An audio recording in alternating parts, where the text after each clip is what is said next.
Mark in the count. The swing arm now coming back as our countdown continues.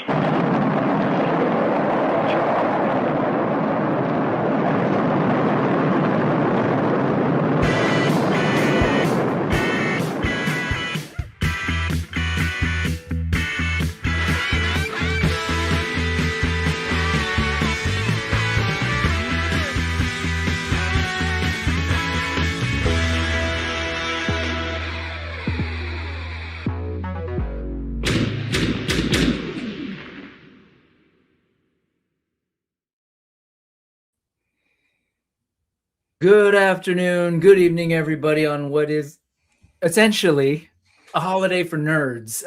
This is Comic-Con season. It's also oh my god, I totally blank, Wonder Festival in Tokyo, and I guess ACGHK in Hong Kong. So there's all sorts of stuff. But I brought this guy on. I think I'm pointing the right way. It just looks weird to you and me.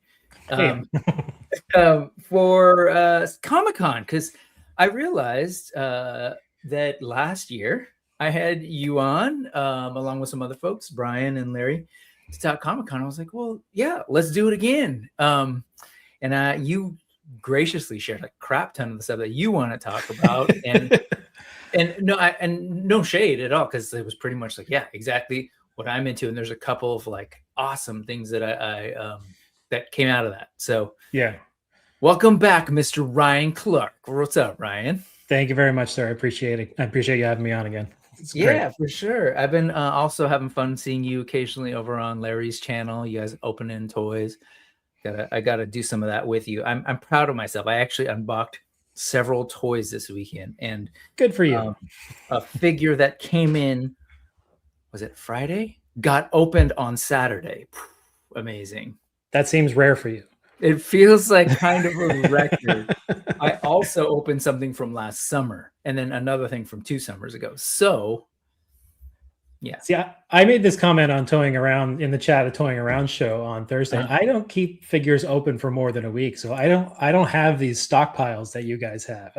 I need to get them open and out so that the boxes don't like overwhelm me or fill me with anxiety. You know? Yeah.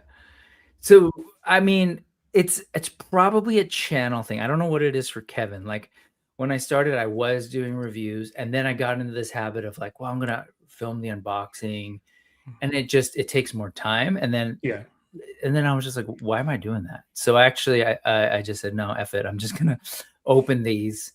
I said that, but then today I actually spent time filming it for some reason. Anyway.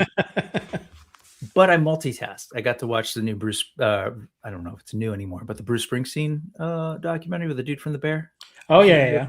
How was that? It was great. It was emotional.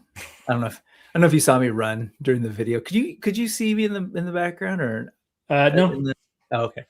Because as the video was going, I ran out there to wipe my nose. Okay. Anyways, sorry, folks. The movie was great. It was not at all what I expected. I'm not even a huge Bruce Springsteen fan, but I'm a musician myself, but also just love learning about musicians and like the whole process and stuff. Mm-hmm. Anyway, we're here to talk about San Diego Comic-Con. And as you and I were starting to talk about before this, I was asking him all sorts of questions. I like barrage of like, in Canada, what are comic books like? In Canada, so... Well, in Canada, we only have one road, so we all have to go to the comic shop in the same direction at the same time. Don't do that. I know. I've seen you and Larry, and you accusing him of putting you in these Canadian stereotypical boxes. I like playing with it. I'm not going to do that. I know. No, but basically, pop culture is like a huge part of culture these days in North America. I mean, it really is just like I went to the theater and we went to go watch The Odyssey, and there's a Supergirl poster up, there's a Spider-Man like standee. I'm just like, oh my god, this if past Brick could walk into that movie theater, he'd be like, what's going on? Like, why is everybody into this stuff? So And then SDCC's SDCC is something that a lot of people pay attention to. Yeah. So I wanted to take some time to look at toys, but it's so much, as folks know, that we obviously kind of pick and choose. So like I said, Ryan gave me a bunch. There were some that I want to talk about for sure in what he gave me. And then there was like, I think 2 or 3 things that I threw in the mix. So we'll try and keep it brisk, folks. Like, try and keep it to maybe about 5 minutes per section. Sure, Brick. And then and then I would absolutely love to hear from everybody in the chat as well. So what were the things that, based on what we see, and then if there's anything that we are not talking about, you tell me and Ryan that we suck and tell us what we should have included. So sound good? Works for me. We're rated by the chat. I got thick skin. I can deal with it. Oh, see, you do. I don't. I'm super thin skinned. I don't have thick skin. I'm putting on a face. It's okay. All right, folks. Let's say hello to everybody who's here. We got Marcus in here first with the double waves. He has 2 right hands. Good to see you. We got Josh Brown Toys. Hey. Up in the Pacific Northwest, we've got Blake, Recon Rage. What's going on, Blake? Hope you're doing good up there. Did you get your week of sun yet, Blake? I hope it's been good up there. Larry, what's going on, man? Larry's Geeky World. We've got Rick Jones here in the South Bay of California. He commands you all to click the like button. That's a Jedi mind trick. Or, X-Men. Dr. Xavier is a jerk, or Professor Xavier is a jerk and is commanding you. This is Ted.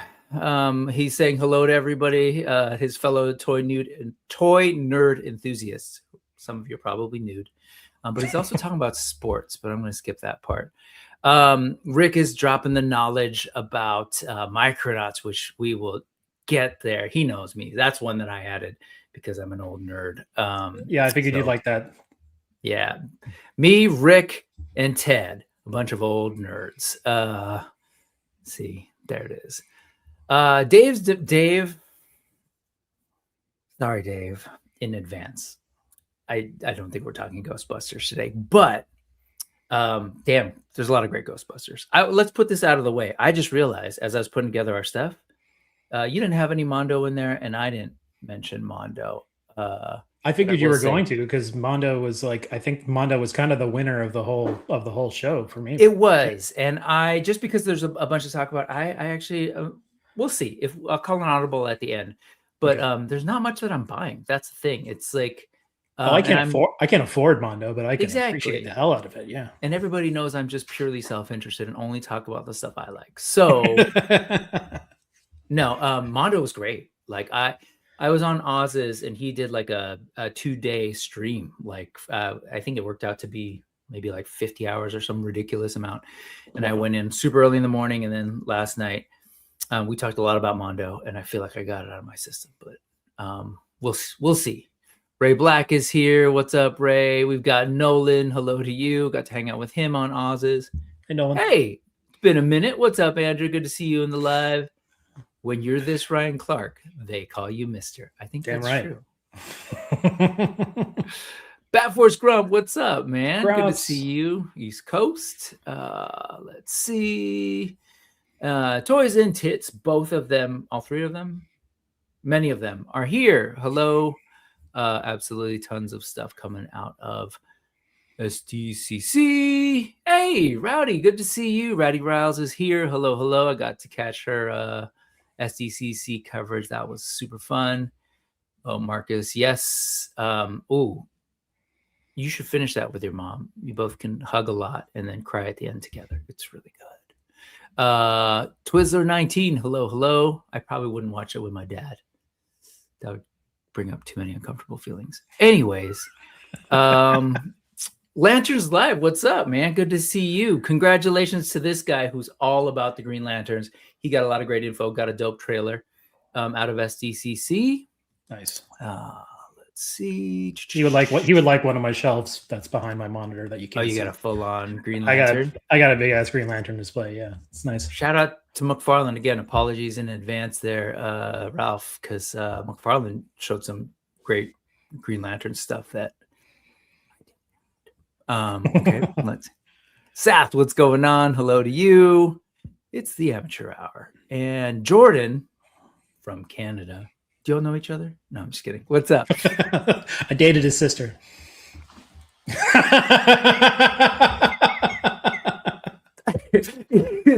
They got really awkward, or he just dates a lot of Canadian sisters. So hello, everybody. It's a tight-knit community. I love that. Love that. Moving on. And I think that's everybody for now. So hello, thank you, everybody. Hope you've enjoyed the SDCC coverage as we have. We're gonna get to it. But before we do that, if you are unfamiliar with this guy, he also takes a crap ton of toy photos and really good stuff. I was just telling him, as you'll see from the things I want to highlight today, my favorite is when he mixes worlds. I was talking to someone recently who was like, no, never the twain shall meet. You never mix things. Oh, I wasn't talking to someone. I was listening to Boog. And yeah, that's what it was. While I was digging in the backyard, I was listening to him.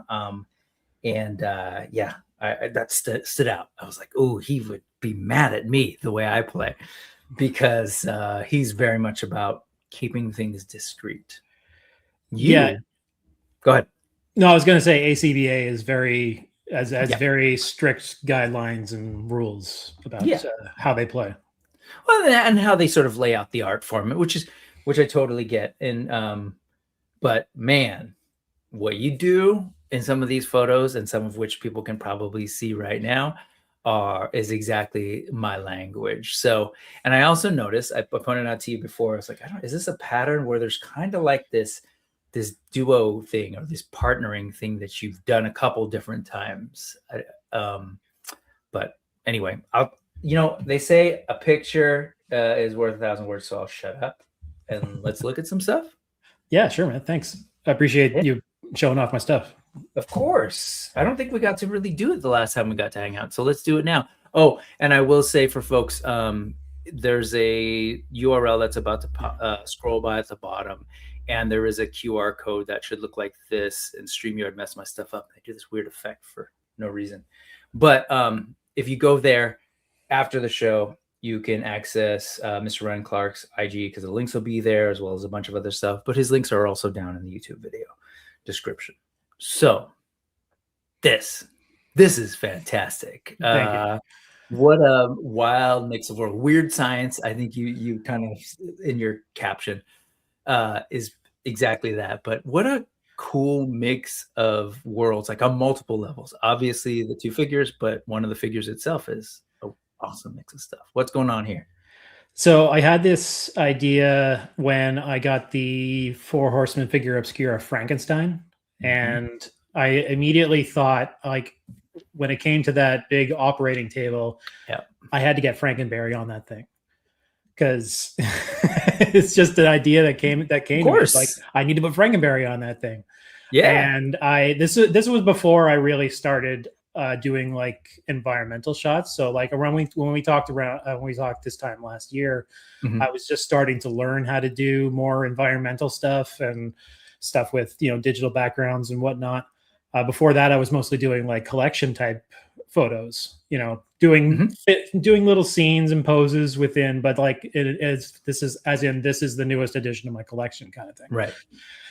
And this was the first photo that I did, and it got a fair amount of attention. And I was like, okay, cool. Maybe I can actually like keep on with doing this sort of thing.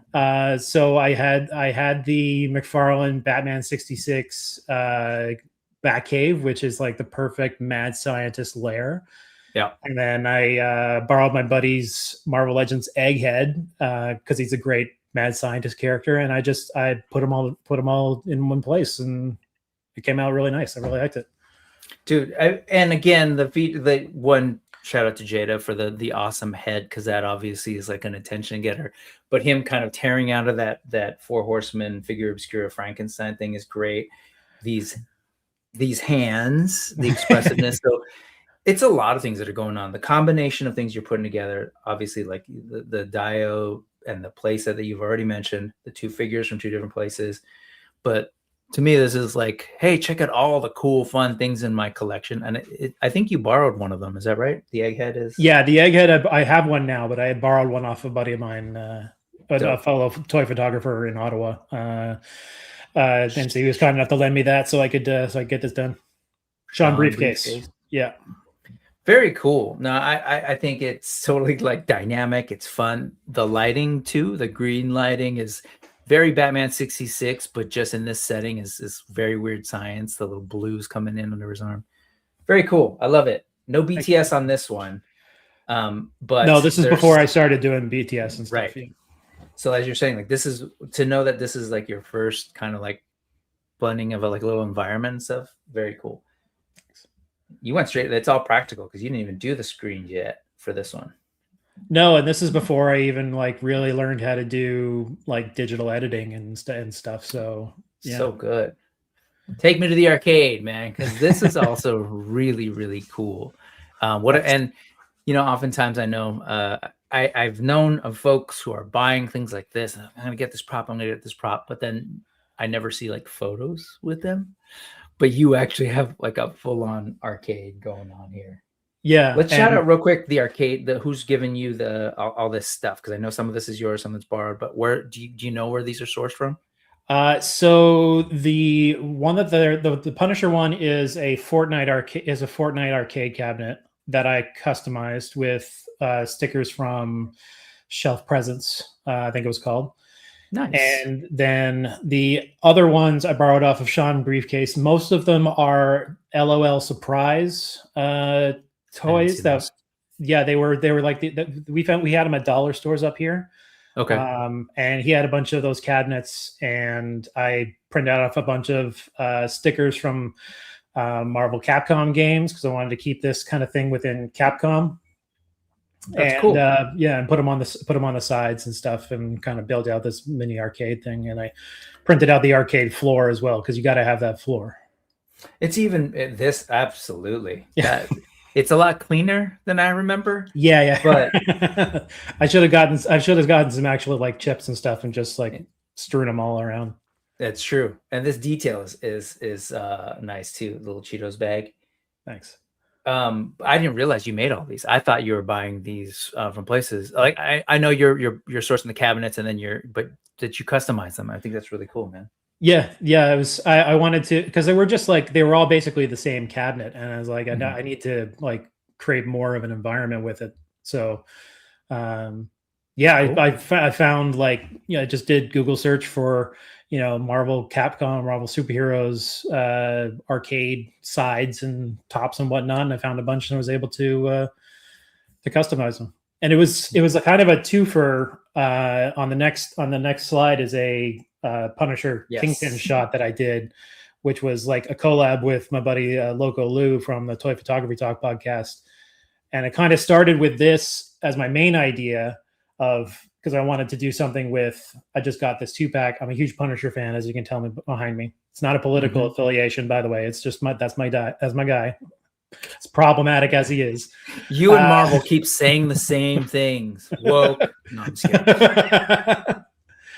So I started with this, and then like I remembered I had customized that Fortnite arcade cabinet a long time ago. So I thought of like expanding out, like the kids are playing the game, and then this is like a dramatization of the fighting of the fight in the game that they're playing. So there it is, folks, on screen, the fight happening there, and then there it is. Real quick, I know these are all stickers, but what's going on with this Pac-Man? Because there's like lighting. Is that just the sticker is shot that way with the lighting, or is there lighting going on in there? That's actually a little handheld game that's in the shape of an arcade cabinet, and it's got a little Pac-Man. It's got a Stranger Things game on there, and and I was able to keep it on for the required amount of time to get the shot, and that's really cool. It looks really great, and it's such a cool assortment of kid figures going on, and love it. Thanks. Really cool stuff. There's is that Last of Us, Indie? Yeah, Short Round, Ellie. That is again, Sean Briefcase helped me out a lot. I've been building up my parts library, but he's been doing a lot of more toy photography for a while. So he's always been kind over the past year to like lend me stuff. Yeah, that's cool. This little girl was just a little slug figure. I don't know where he got it, but he threw it in there, and it's like perfect size for this environment. So yeah, she looks great. Like it was sold like that, or someone painted it up? No, I think it was made like that. That's cool. Yeah, I have no idea where it came from, but it's like this little girl about this size. It's about the same size as Short Round, and that's awesome. It's great. Yeah. And then back here, this is, who is this? That's Sky from Fortnite. Ah, Fortnite. Yeah. Really cool. And so it just reminds me, like, how rad would it be to have like some kind of figure library? You just go and like, so that people can borrow figures and take pictures and stuff. Yeah, for sure. That one was really cool. The Devils one, I think, is cool. The Jersey Devil and Hellboy. You even say, like, as soon as you saw this, you knew you wanted them to fight Hellboy. So cool, though, because, you know, usually it's like Hellboy is like the main character or whatever, but also he's very iconic. So you know it's Hellboy from whatever angle without seeing his face. So yeah, super smart choices with that. Thanks. Love this, man.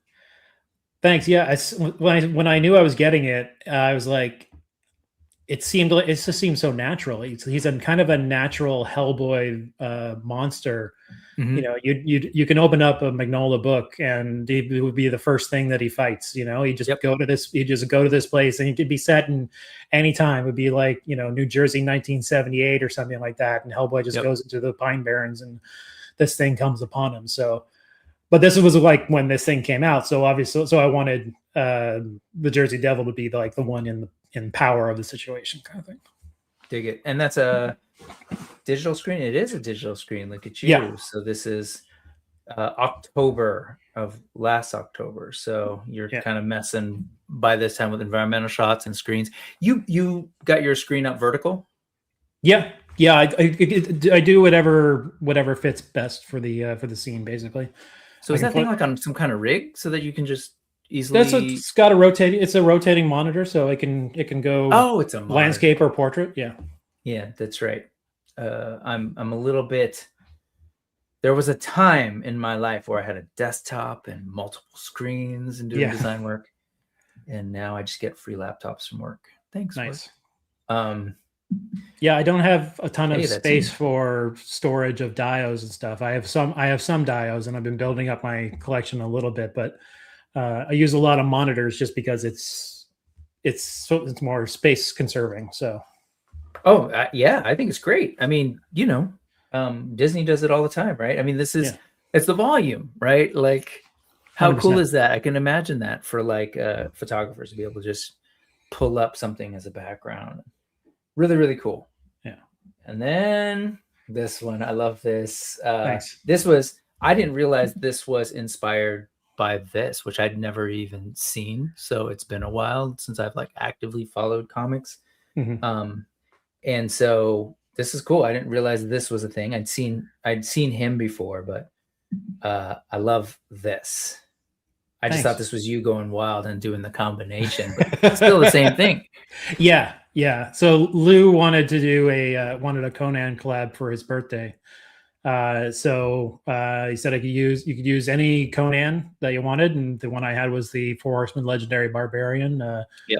Nonan, I guess we're calling him, or Phonan. So I haven't heard Nonan. I have heard Phonan. Yeah. Well, hey, at least it's not Red Sonja. But exactly. It's cool because there's layers in this one too. Like you've got some of the hand in the front, or some of the ninjas in the front, and some in the back. Are those all hand figures, or are you just some? No, those are hand ninjas. So I've been collecting those up a little bit. That's probably the most army builders I have outside of maybe some Cobra troopers. So I originally did want to follow the comic to have because I like the parallel of the comic cover where, you know, Punisher's using a sword and Conan is using machine guns. Mm-hmm. But unfortunately, I couldn't get any trigger figure hands that worked for the Legendary Warrior. So I kind of had to go back to their natural weapons. I hadn't even thought about that. Do they not have some of the Cosmics have them, right? But more like for the hands packs, probably. Cosmics have them, but they're all like they're all gloves, so it wouldn't. I have like, and I have some gloved hands that wouldn't work, but it wouldn't have really looked natural. So yeah. If I had been able to get some gauntlets or something on him, that would have been different. But yeah, great storytelling, man. Thanks, love it. Very cool. Like, yeah, this is again, this is the way my brain works, and I love to see. I appreciate folks like you who visualize that for me. It's like, yeah, remember that one time when Hellboy fought the Jersey Devil? Speaking of which, my brother's saying Hellboy photo is on point, and Toys and Tits calls it the Battle of the Horns. Thanks. Totally. They're like two rams. Like, yeah. What's up, Allison? Good to see you. Larry's saying your arcade shot is definitely one of his favorites for sure. Thanks, buddy. And Marcus is familiar with those LOL toys. He used to give them to his nieces. Nice. Christmas presents. And then probably keep the ones that were good, right? Or you wait till they get disinterested with them, and then you go and take them. Folks, definitely go follow Mr. Ryan Clark. He and I are going to go on an SDCC adventure right now. So let's go ahead and get to it. How am I breaking this down? There's no real breakdown. He gave me a bunch of stuff. There's kind of a flow, but I wanted to start off generally with the like bigger companies and then work our way to the stuff that I often cover here, some of the indie stuff. There weren't too many at SDCC, but there were some good ones. So let's do that. Let's start off. Actually, first off, in general, SDCC, have you ever been or? No, it is a bucket list item. I probably want to go to Legion's Con before SDCC, but it is a bucket list thing that I want to do at some point when it's probably slightly safer for Canadians to go down to the States. So. Yeah. We're on a little bit of a hit list right now. So we're working on it. Yeah, we're working on it. Sorry to get all real for a second, but yeah. Oh no, it's okay. I live there, and but yes, I have been in the past. Every year, folks have been like, "You come in," and two things. One, it always falls on my wife's birthday, so July 23rd is my wife's birthday, and we've gone together and we've celebrated her birthday sort of down there. But it's the last time we went, 2013. Jeez.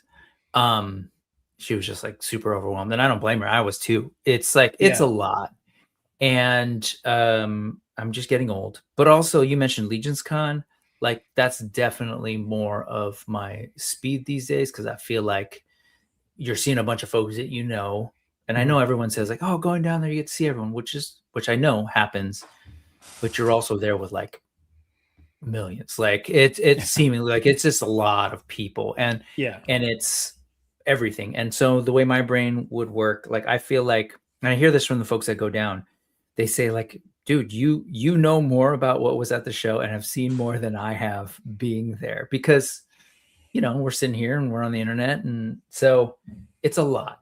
Yeah. That said, I'm curious what you think of this one in particular, both in terms of toys and other stuff.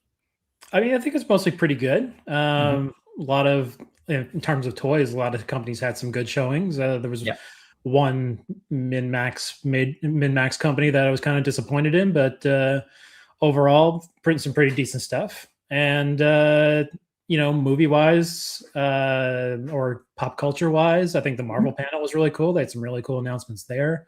Yep. Trying to think, I literally just watched a Watch Mojo video about what was announced there, and I can't remember like 90% of it.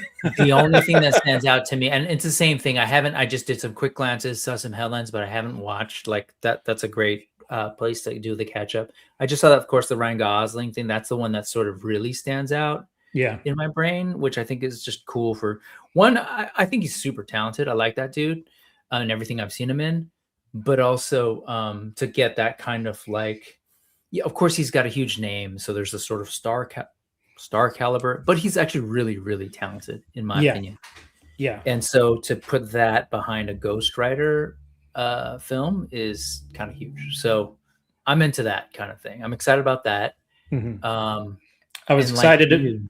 I was excited about seeing Black Panther 3 on track, because those are great films. Both of them are awesome, and to see that they've got the new actor. I know his last name was Johnson. I can't remember his name. I forget his first name, unfortunately. But he was in Alien Covenant, and he was great. He was great in that. So I'm excited to see that.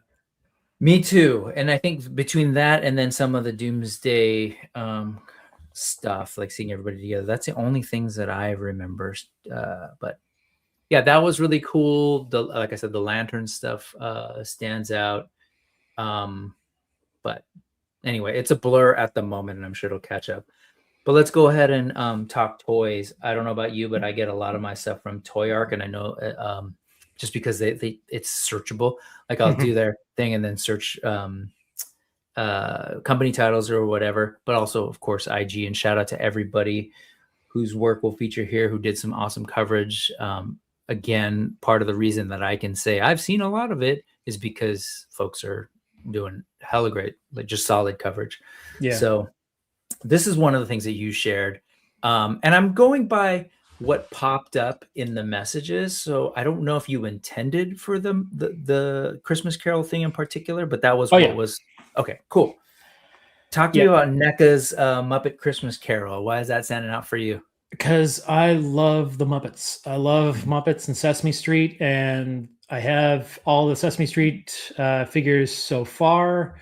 They're incredible. I think they're pretty much, outside of like maybe functional issues as being action figures, they're pretty much perfect representations of the characters. So this I shared because it was kind of the only new thing that NECA showed off, and that's kind of where I said my the company that I think was a kind of a disappointment. Yeah. Because this was the only, I was really hoping to see something new for Sesame Street, something new for Muppets, something new for McDonald's, and it was kind of just this. And this we already kind of knew about because it was revealed on Toy Collector magazine. Right. Did they show Oscar the Grouch before the show too? I think they had showed him at Toy Fair. I think this was the first time that they showed like the full loadout. Okay. So that was kind of new-ish, but they had showed him at like it was either Toy Fair or New York Comic Con the year before, that sort of thing. I'd missed that, so when I saw this, it was totally new to me. But man, this thing is, like you said, it captures the Muppets, right? I was gonna say puppets, but the Muppets so well. Like Henson was definitely one of those like touchstones growing up and was just always sort of there.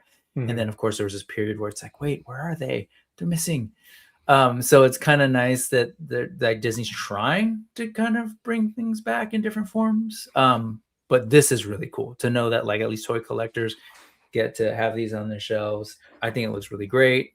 Yeah. What's going on, Eric? Great to see you, man. Thanks for hopping in. So, and I'm Figment. Oh yeah, I love a good Figment. Eric Miller, exceptional painter. I'm probably more of a Muppet Family Christmas guy than Muppet Christmas Carol. Like my partner and I, we kind of watch the Muppet Family Christmas every year. That's kind of our tradition. One. Yeah, but I do love the Muppet Christmas Carol. I think it's great. So the fact that they're going into this is fantastic. It's definitely one of my favorite retellings of the Christmas Carol. You know, I tried to watch others. I tried to introduce them to my kids, and I realized like, oh, between the Mickey Mouse one and this one, like those were the ones that seem to continue to hit in 2020s. So the Mickey Mouse Christmas Carol was we had that album as a kid, and I listened to it all the time. Yeah. Wait, so that's kind of my Christmas. Yeah, on vinyl. Okay. I had the little the ring the bell, Tinkerbell will ring the bell and turn the page. That's what I had. I didn't have the full on big one. Yeah, I think it was a double album with like it was either the double album or it was like one side was A Christmas Carol with Scrooge McDuck as Scrooge, and then the other side was like Disney Christmas songs. And we listened to that when I was a kid. That's awesome. Every single year. Yeah, you got the double gatefold. I love that. This stuff, as you said, was not new, but just I love this. The second I saw this, I was like, dude, this is like literally the show brought to life, which NECA does a really great job with. As you pointed out, like they're not necessarily the most posable things on the planet, but they more than capture what they're trying to, and all this stuff, these details of like the pending licensing approval, licensor approval, and prototype shown. I love it. So the cool thing in this shelf, all of these are great, and it's also like Phenomena just went up for pre-order today, which is fantastic. There is a tease right there of Rizzo the Rat holding the prototype shown. So that's kind of one of the cool nuggets that we got out of NECA this year. What do you think he'll be in with, or what would you want to see him in with?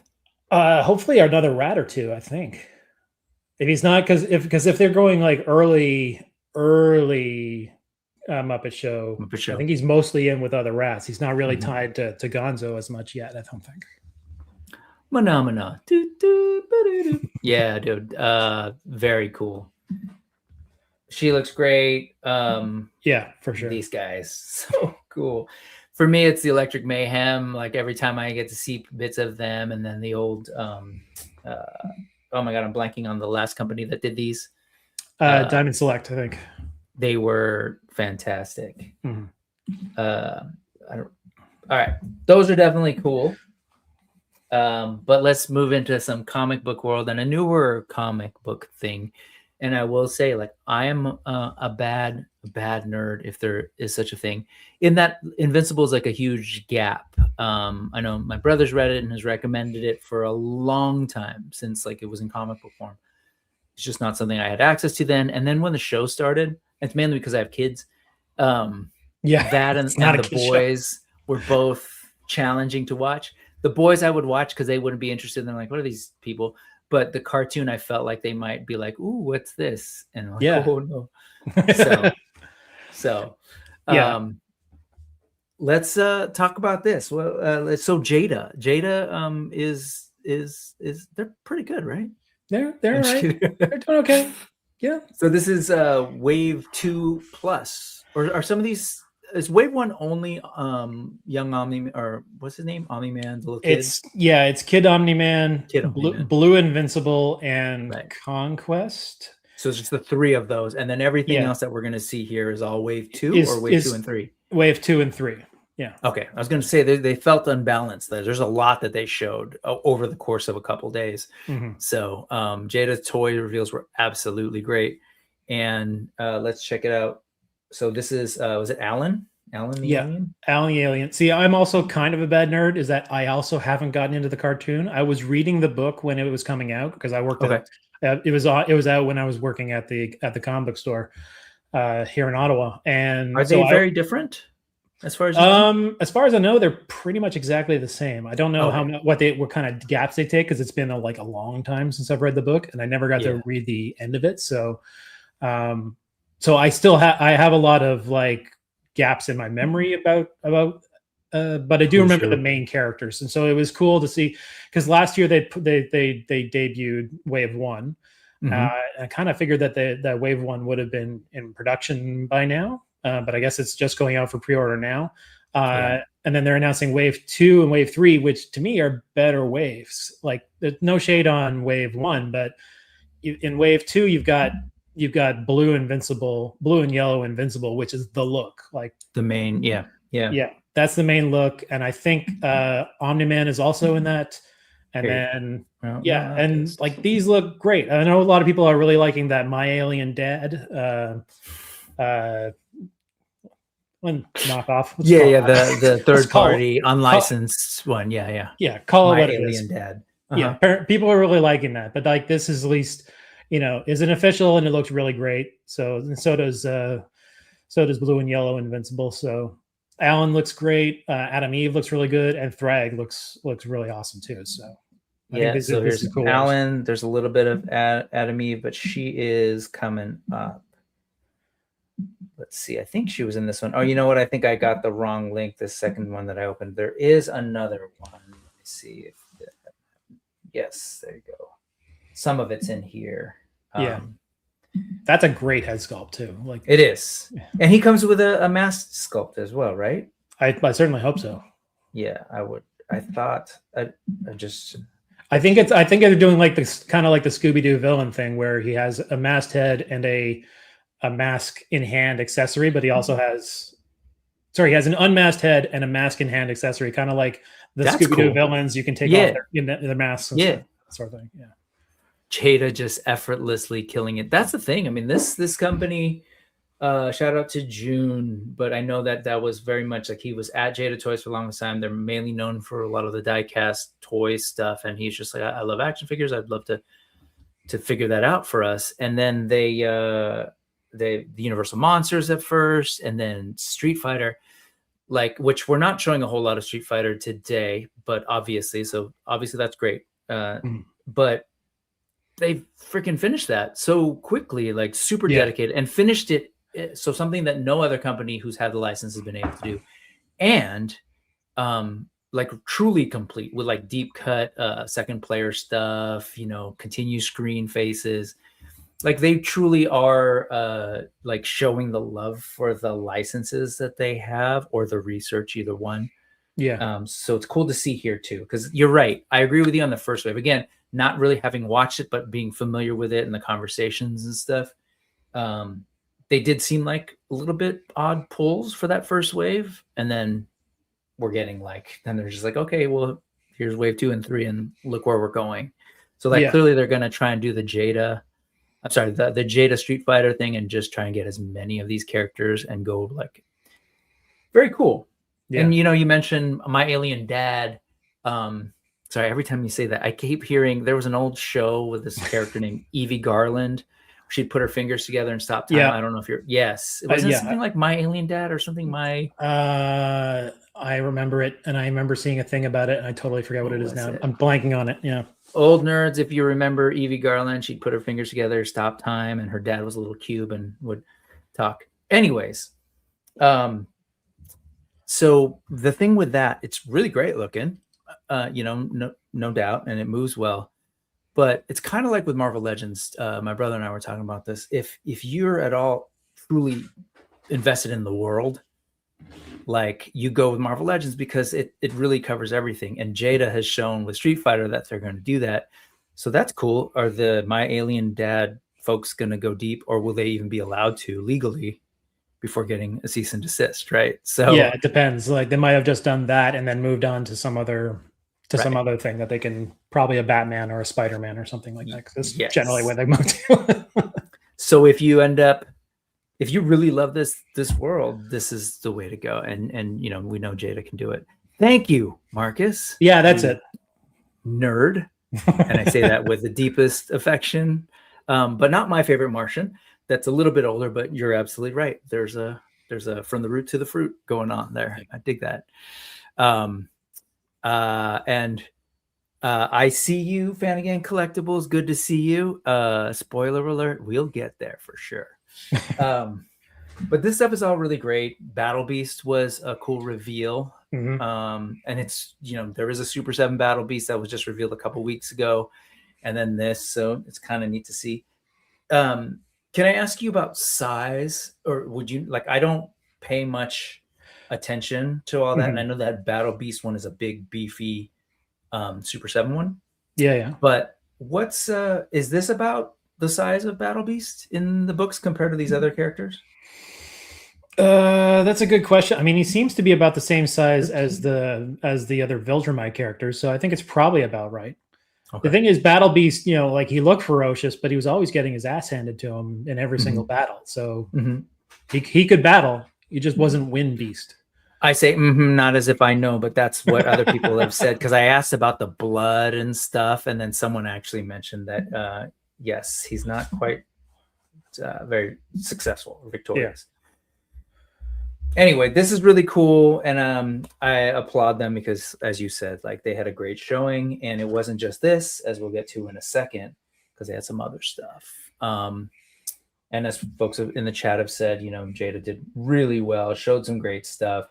And I'm going to go, I wasn't meaning to go to Strider just yet, but sure, let's go to Strider.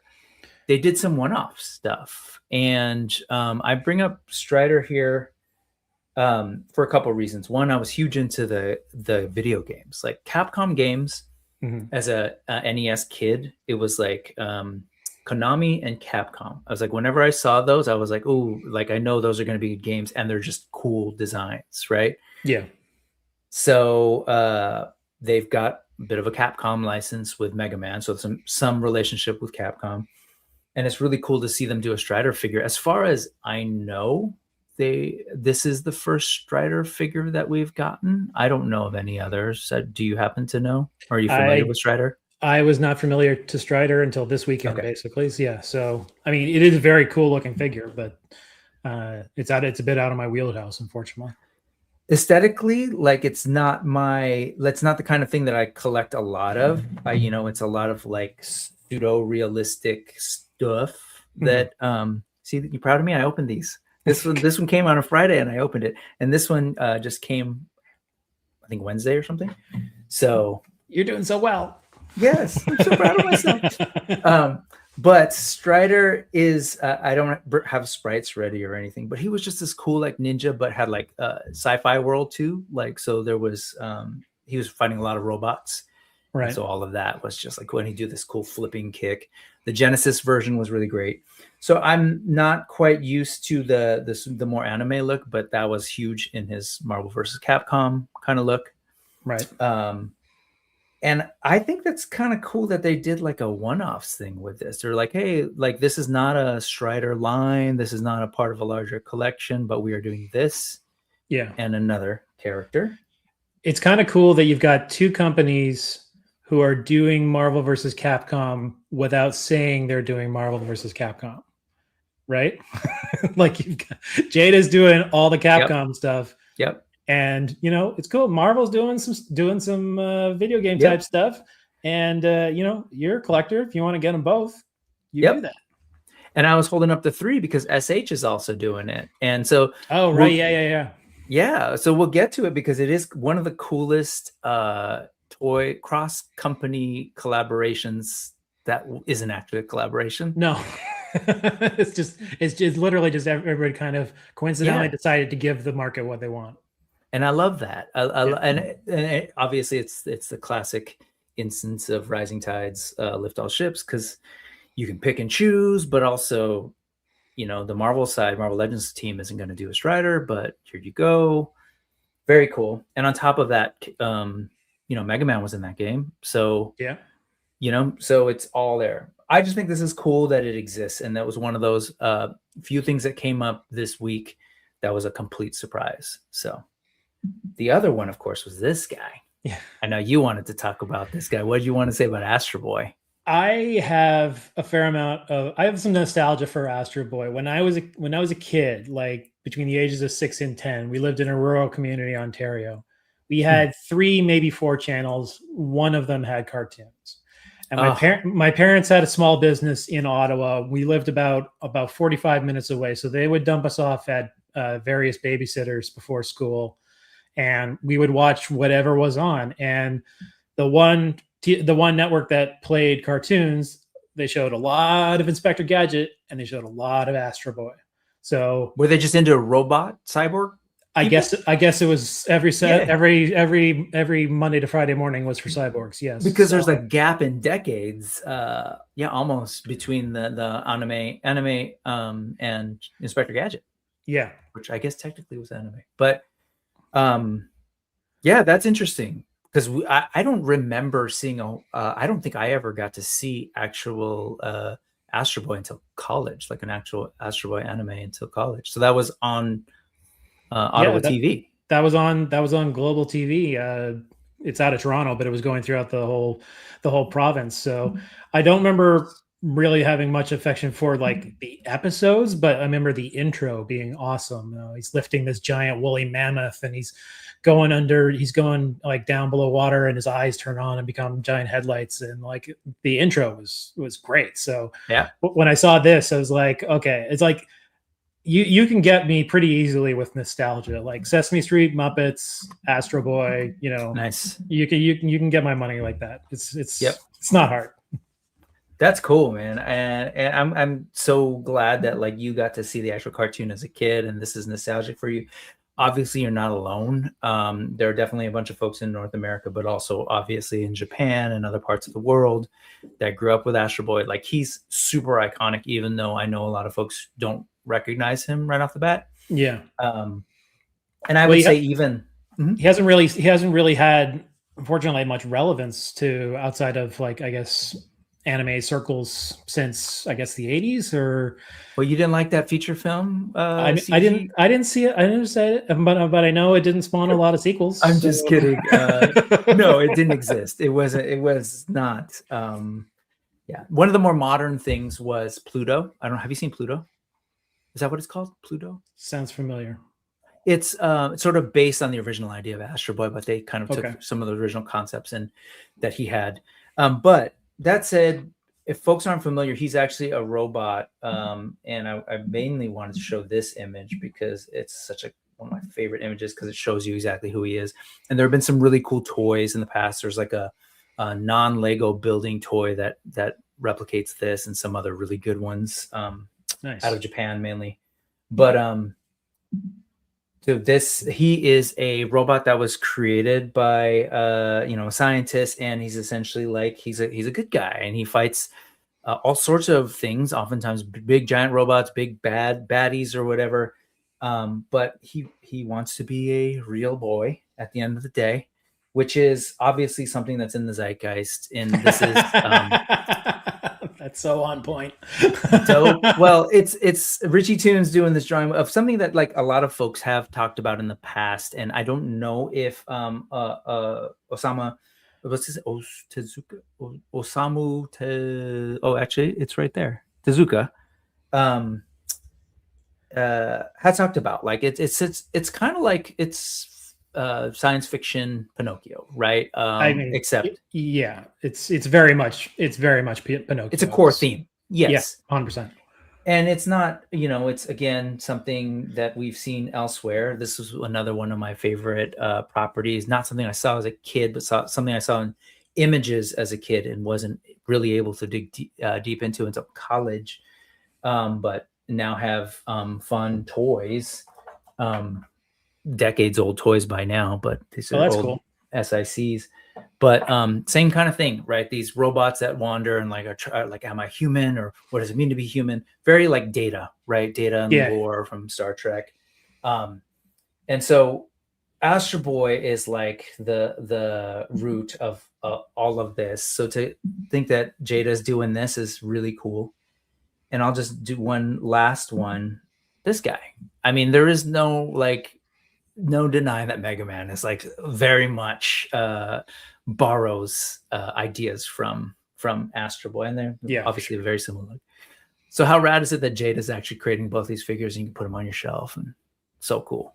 Yeah, and they're basically like aesthetically kind of perfect. Like, Yep. I know they're 100%. reworking the articulation, and I think Astro Boy has like kind of their 2.0 articulation system, but like you buy it, or you look at it even in these cases, and you're like, that's 100% Astro Boy. Like there's no like, oh, I wish it was more like this. So like that's it. Like you can buy it, and you have that thing, that representation of that thing. So, and it's gonna come with some really great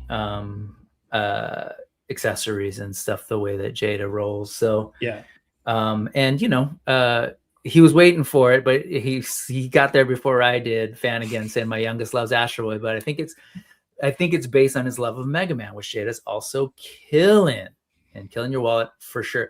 The nice thing about Jada too, on top of everything that we said, these figures are like $23 to $27 depending on like the basics. So they 100% are. Larry, they had a great show, and so there you go. So shout out to Astro Boy. Shout out to everything that it borrowed from. So good.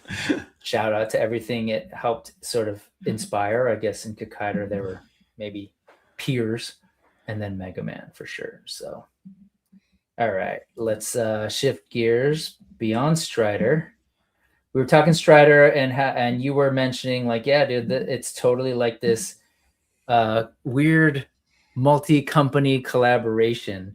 And let me pause this before Bandai gets mad and has a. But you know, like this stuff is great. This is Bandai's take, the SH Figure Arts. Oddly, they called theirs Gamerverse, right? I think that's what their sort of sub brand is. And then, as you pointed out, Marvel Legends, Hasbro has their sort of Gamerverse that they've been working on. And at SDCC, they showed some different, what do you call them? Like player 2 variants, I believe. Yeah. Mm-hmm. Yeah. This one bothers me a little bit because I want to hit the side of that TV and get the colors right. You know what I mean? It's just like, they're just like slightly off. And you're like, no, there's something wrong with this TV.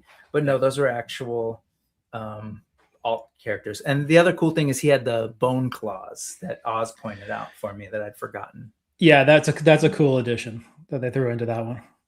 So now you have to get this one so you can have the bone claws on the other one. They know what they're doing. They do. They've actually spent some time with this at SDCC. I wasn't meaning to show all of these, but it is just kind of cool to swing by. They've got the pink variant Psylocke and the green bone clawed Wolverine. You've got Spiral repainted in the Marvel vs. Capcom, and then this Iron Man. Mm-hmm. And that's a great Iron Man. Like I have the original, like the one they did that was in a wave. And it's basically this, but in gold and red. And it's a great figure already. And I'm sure they've made probably some upgrades to it for this. That shield is dope. I was going to say, and they're putting in all of the accessories and stuff that are appropriate to the game. So good on them. And Marcus needs that Psylocke. And yes, very Brazil Wolverine, 100%. Yeah. So this stuff is all fantastic. And then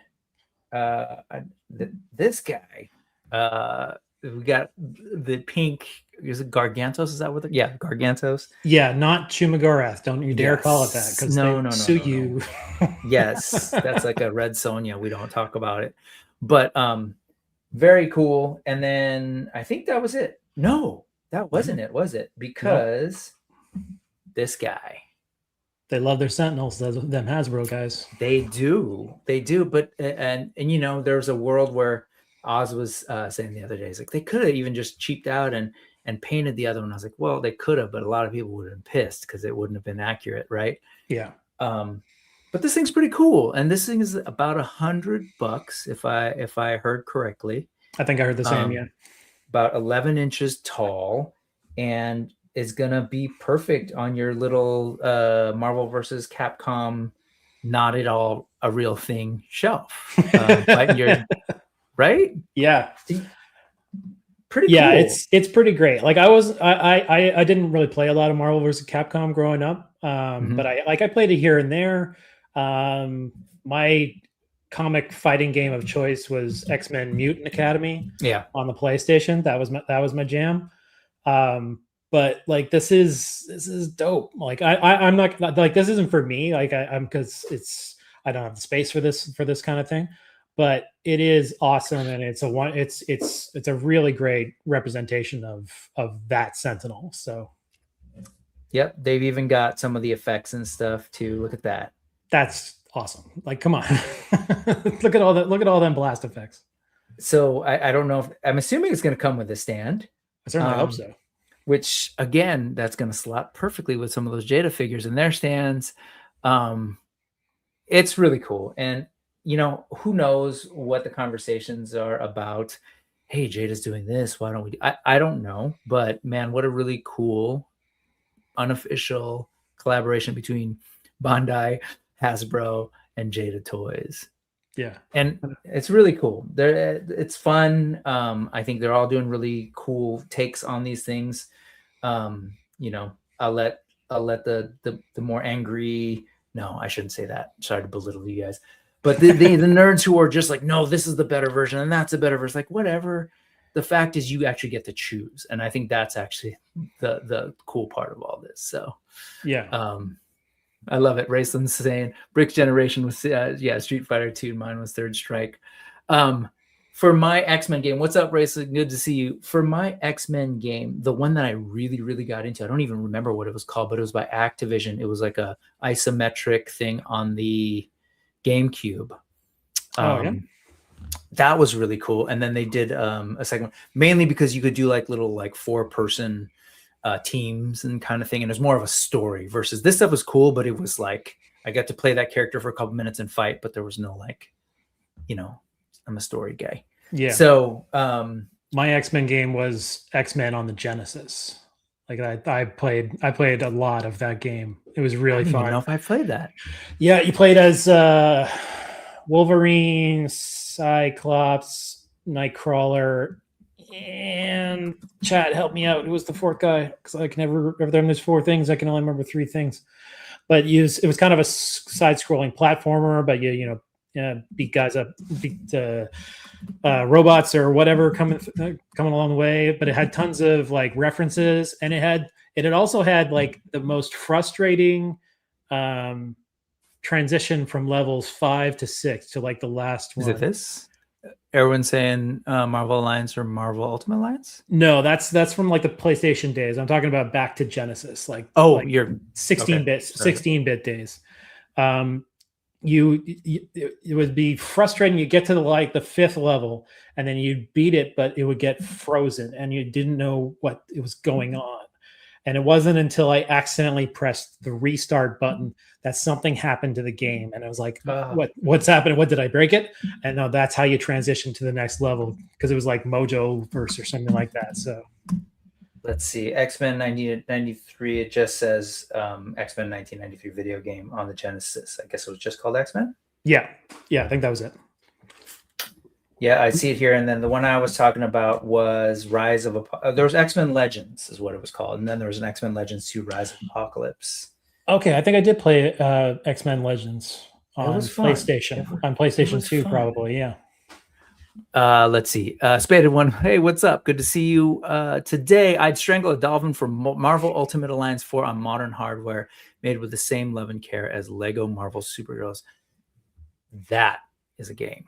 Yes. Sorry. My kids love those games. Actually, my partner and I love playing those Lego superhero games. They're fantastic.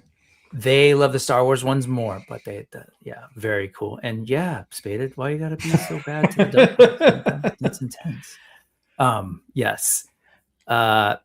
Anyway, I think this whole collab thing is really cool, and again, we're winning. So shout out Bondi SH, shout out Marvel Legends. And since we are on Marvel Legends, let's talk a little bit about this. This was, let me keep playing. What else these guys got? I like that they actually did this. Shout out to the team too, because they would do like their panel that not all of us can see, and some people were doing like the live stream footage that's like not so great. Yeah. And then right after they'd go to the booth and do these kinds of things. This is the one that you sent over. Why are you such a comic book nerd? Because it's awesome, dude. It is. This is the stuff that I knew too. And I remember they showed the manhole tease a while back.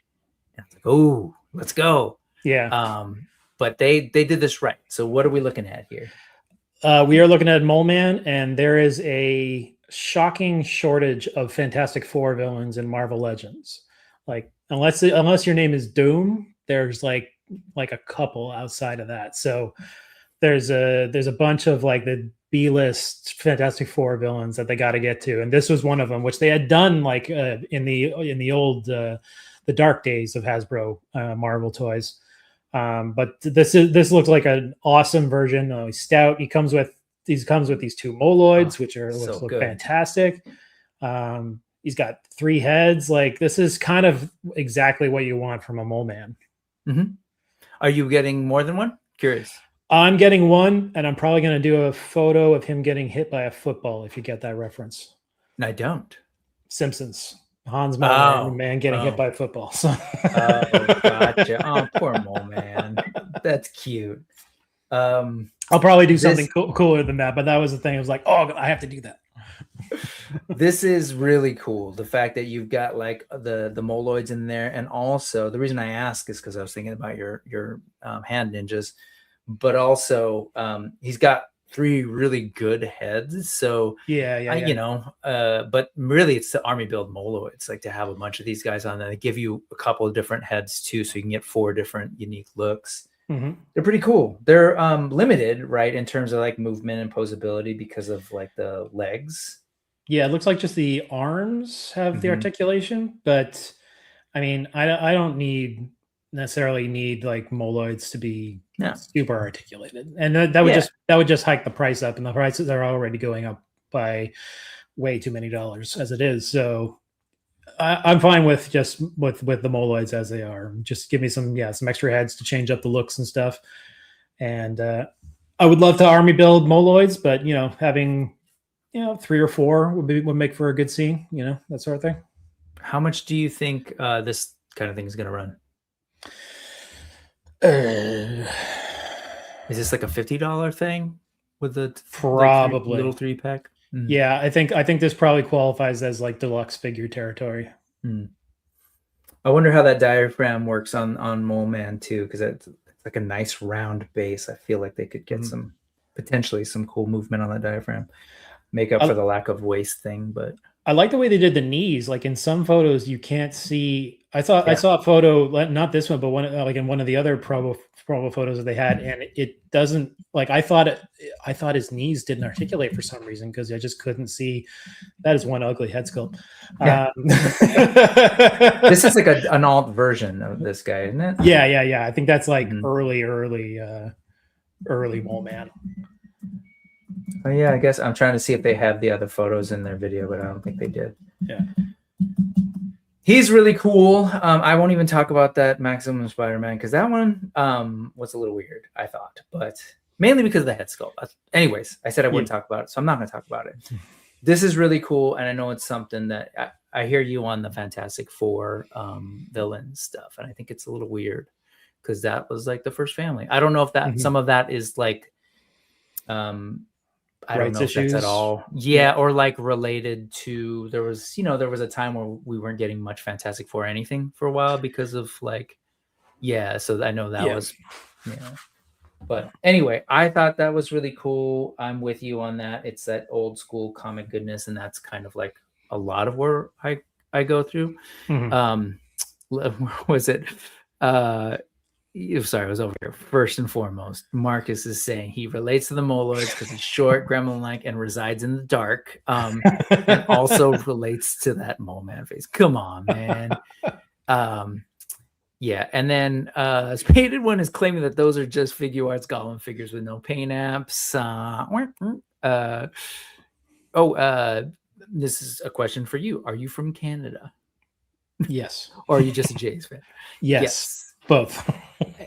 And he's often creating all sorts of stereotypes about Canadians. Just watch him over on Larry's Geeky World, where he's constantly disparaging his country. I do it in jest. I love my country. And then Spaded One, I just want to clear the air for a second. He's not against dolphins. In fact, he's apparently making references to Biodome of all things. So wow, that's a deep cut. For the deep cut and publicly admitting that. Yes. I was trying to make a Pauly Shork, and it's been a while. But anyways, I'm not going to do that. But also this. So back to the Genesis reference, Echo por Vida. Nice. Someone hated on me for liking Echo the Dolphin. Dude, that's a damn good game. I thought it was a damn good game. I was way into it. Okay, back to Marvel Comics. Goodness, Marvel Legends. I'm old, so not this. Although this was fine, and this is dope, though. I enjoyed that series. Yeah, totally. And I'd love to see more from the series. And 1612 someday, Marvel Legends team. That would be amazing. Yeah, but this. Yeah, I figured you would like this because you were saying how much of a Micronauts dude you are. So, dude. And it's definitely all said and done. I love in my brain the look of the Marvel Comics stuff, and the stories are fun. They're just the writing was challenging even as a kid, and I've tried to go back to the older comics, and it's like, wow, this is some wordy stuff. But the designs of the Marvel stuff, like hands down, gorgeous. I love the way Bug looks. I love the way Marionette looks, and I'm hoping we're getting these. but I love the toys as well. And so there's something about his design that always kind of like hinted at the toys, like the ports on his nipples and his elbows reminded me of those old things back in the day. Those are cannons, right? He shoots out of those? A little bit of Aphrodite. Yeah.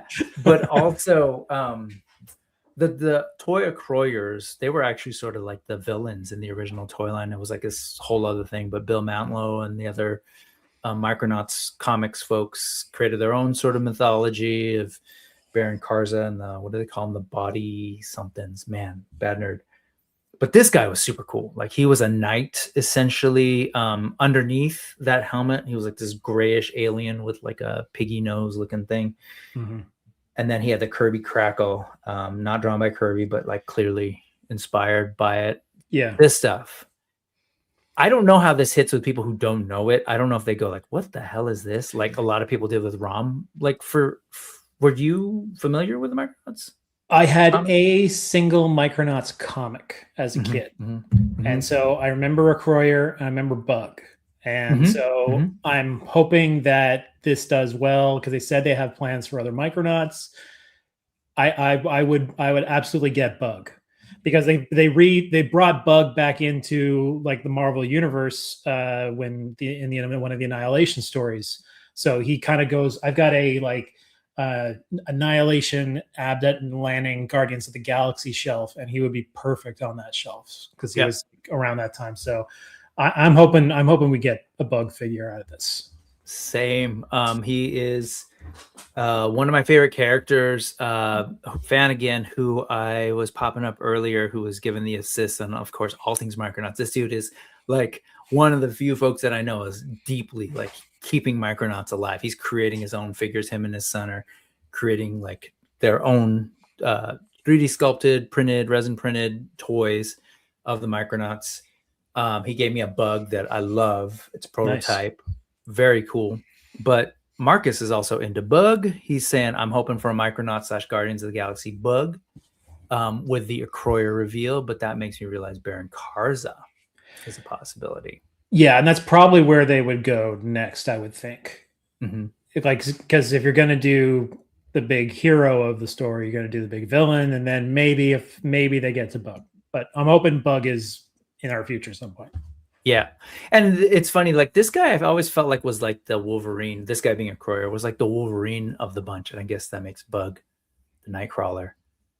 Yeah. X-Men crossover with Micronauts, by the way, folks, go read it. But this guy was kind of the Wolverine because like he wasn't quite like, you followed Rand as sort of like the hero, and but he was always just this like the cool Boba Fett style, like mysterious armor character until you see him take off the helmet. That was just the cool character. Like to me, like Acroyer was just the rule of cool. So yeah, I'm excited about this one. He's a little shiny, but I don't care. Like that's what he probably would look like. It's armor though, right? Like yes. Yeah. And I'm hoping they kept referring to him in this video.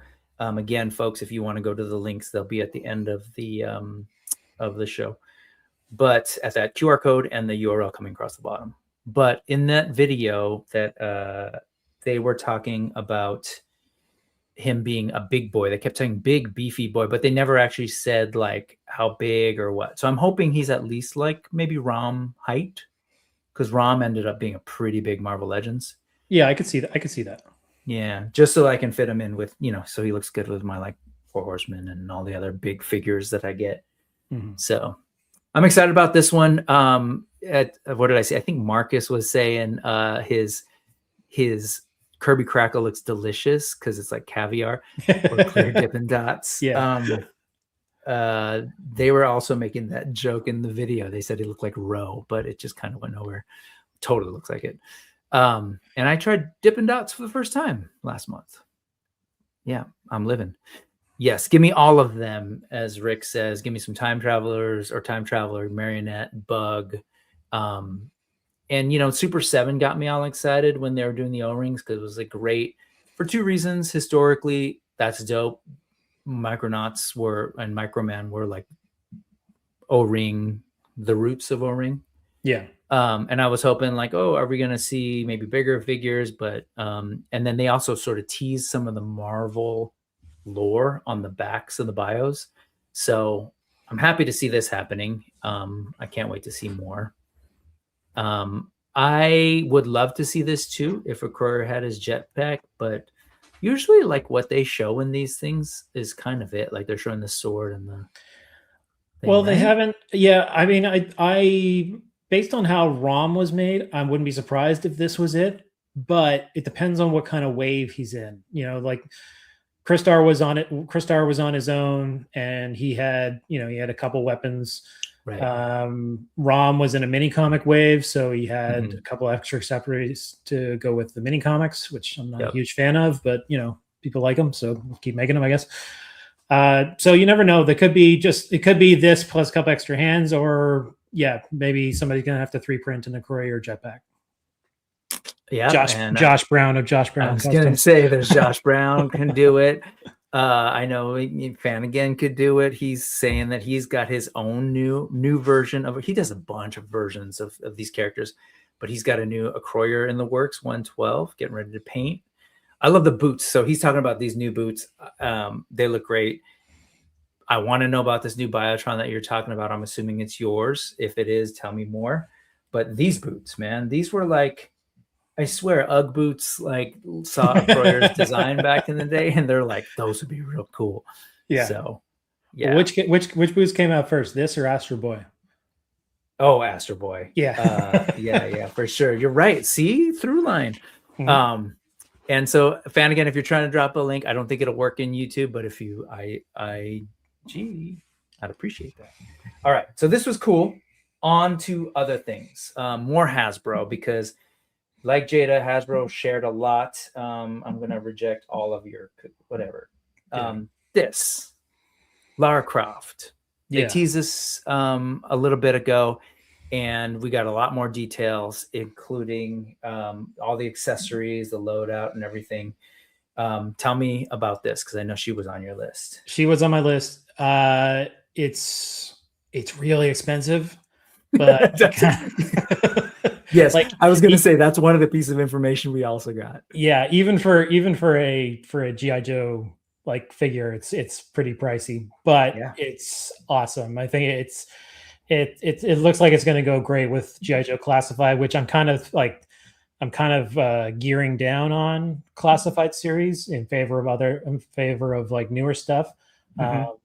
But this is one, despite the price, that I would like to get. And I didn't really play much of the original Tomb Raider games, but I know of its impact, like cultural impact and everything. Mm-hmm. So this just looks amazing. So yeah, I'm probably gonna have to get this despite the price on it, which I don't care for.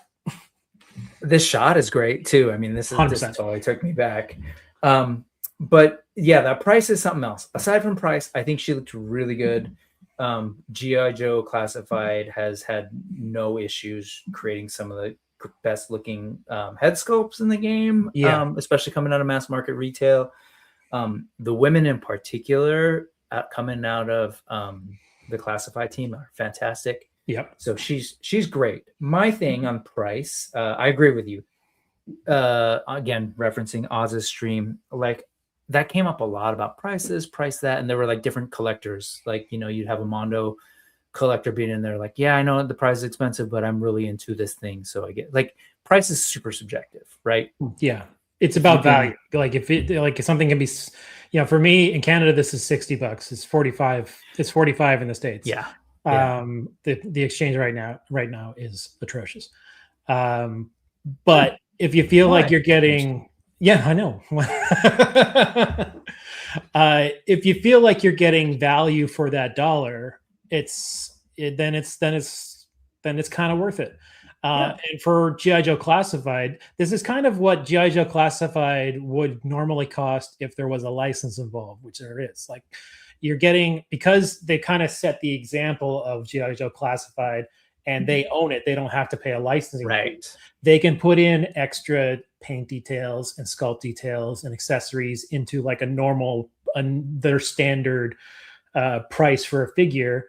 And then when you throw a license on top of it, like Tomb Raider, then it goes up into the prices of right.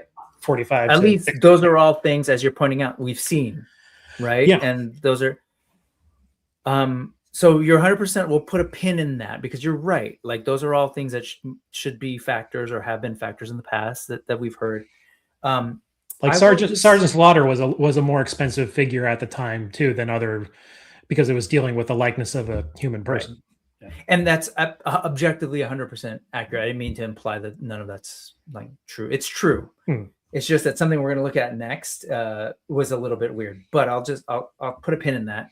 I'll come back to her. I think she looks great. I was actually really interested in this, and like I don't necessarily need all this stuff. I get it. Like you might want it. Like it makes sense, especially in G.I. Joe. She's got the loadout. She does what she does. She's used all these weapons and gear and stuff. But like I would have loved a Lara Croft figure just to have her on the shelf, and I would have paid I would love to just give me the figure and the 2 guns because that's classic. Yeah, $25. Here you go. 20, whatever. But at this price, it's up there. But I'm not saying it's not worth it. That's just kind of where I'm coming from. Yeah, you probably could have put in half of these accessories and brought the price down, and people still would have been happy to get this figure. Yeah. And I know they're probably thinking comparables too between like Action Man and all that stuff. I guess this is kind of like the price on the Action Man and those like anniversary figures, the firemen. Yeah. Anyway, she's cool. I think it's cool that she's there, and other folks seem to be into it. Yes, pistol. She needs the pistols. 100%. Spaded One saying, I'd rather this Lara only have the heads and hands exactly and cost less. We're thinking the same. Spaded One, or go all in with a deluxe price and then pack in a timber repaint. Sure, give her the wolf. A lot of these accessories are from more recent games. Fair. Yeah, I'm a little older, and I guess the movies-ish too.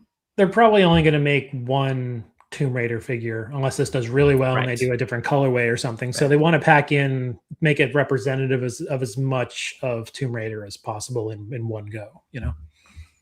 And Justin's saying he wonders how they end up getting her in G.I. Joe, as far as like from a story perspective or like the license.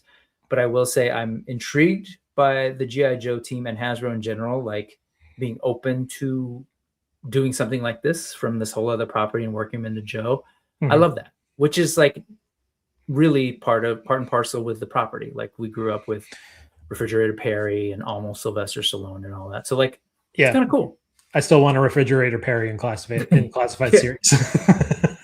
And then as far as like and from a lore perspective on this question, like I think that'd be kind of cool too. Like, what's going on with that? How did she join the team and all of that?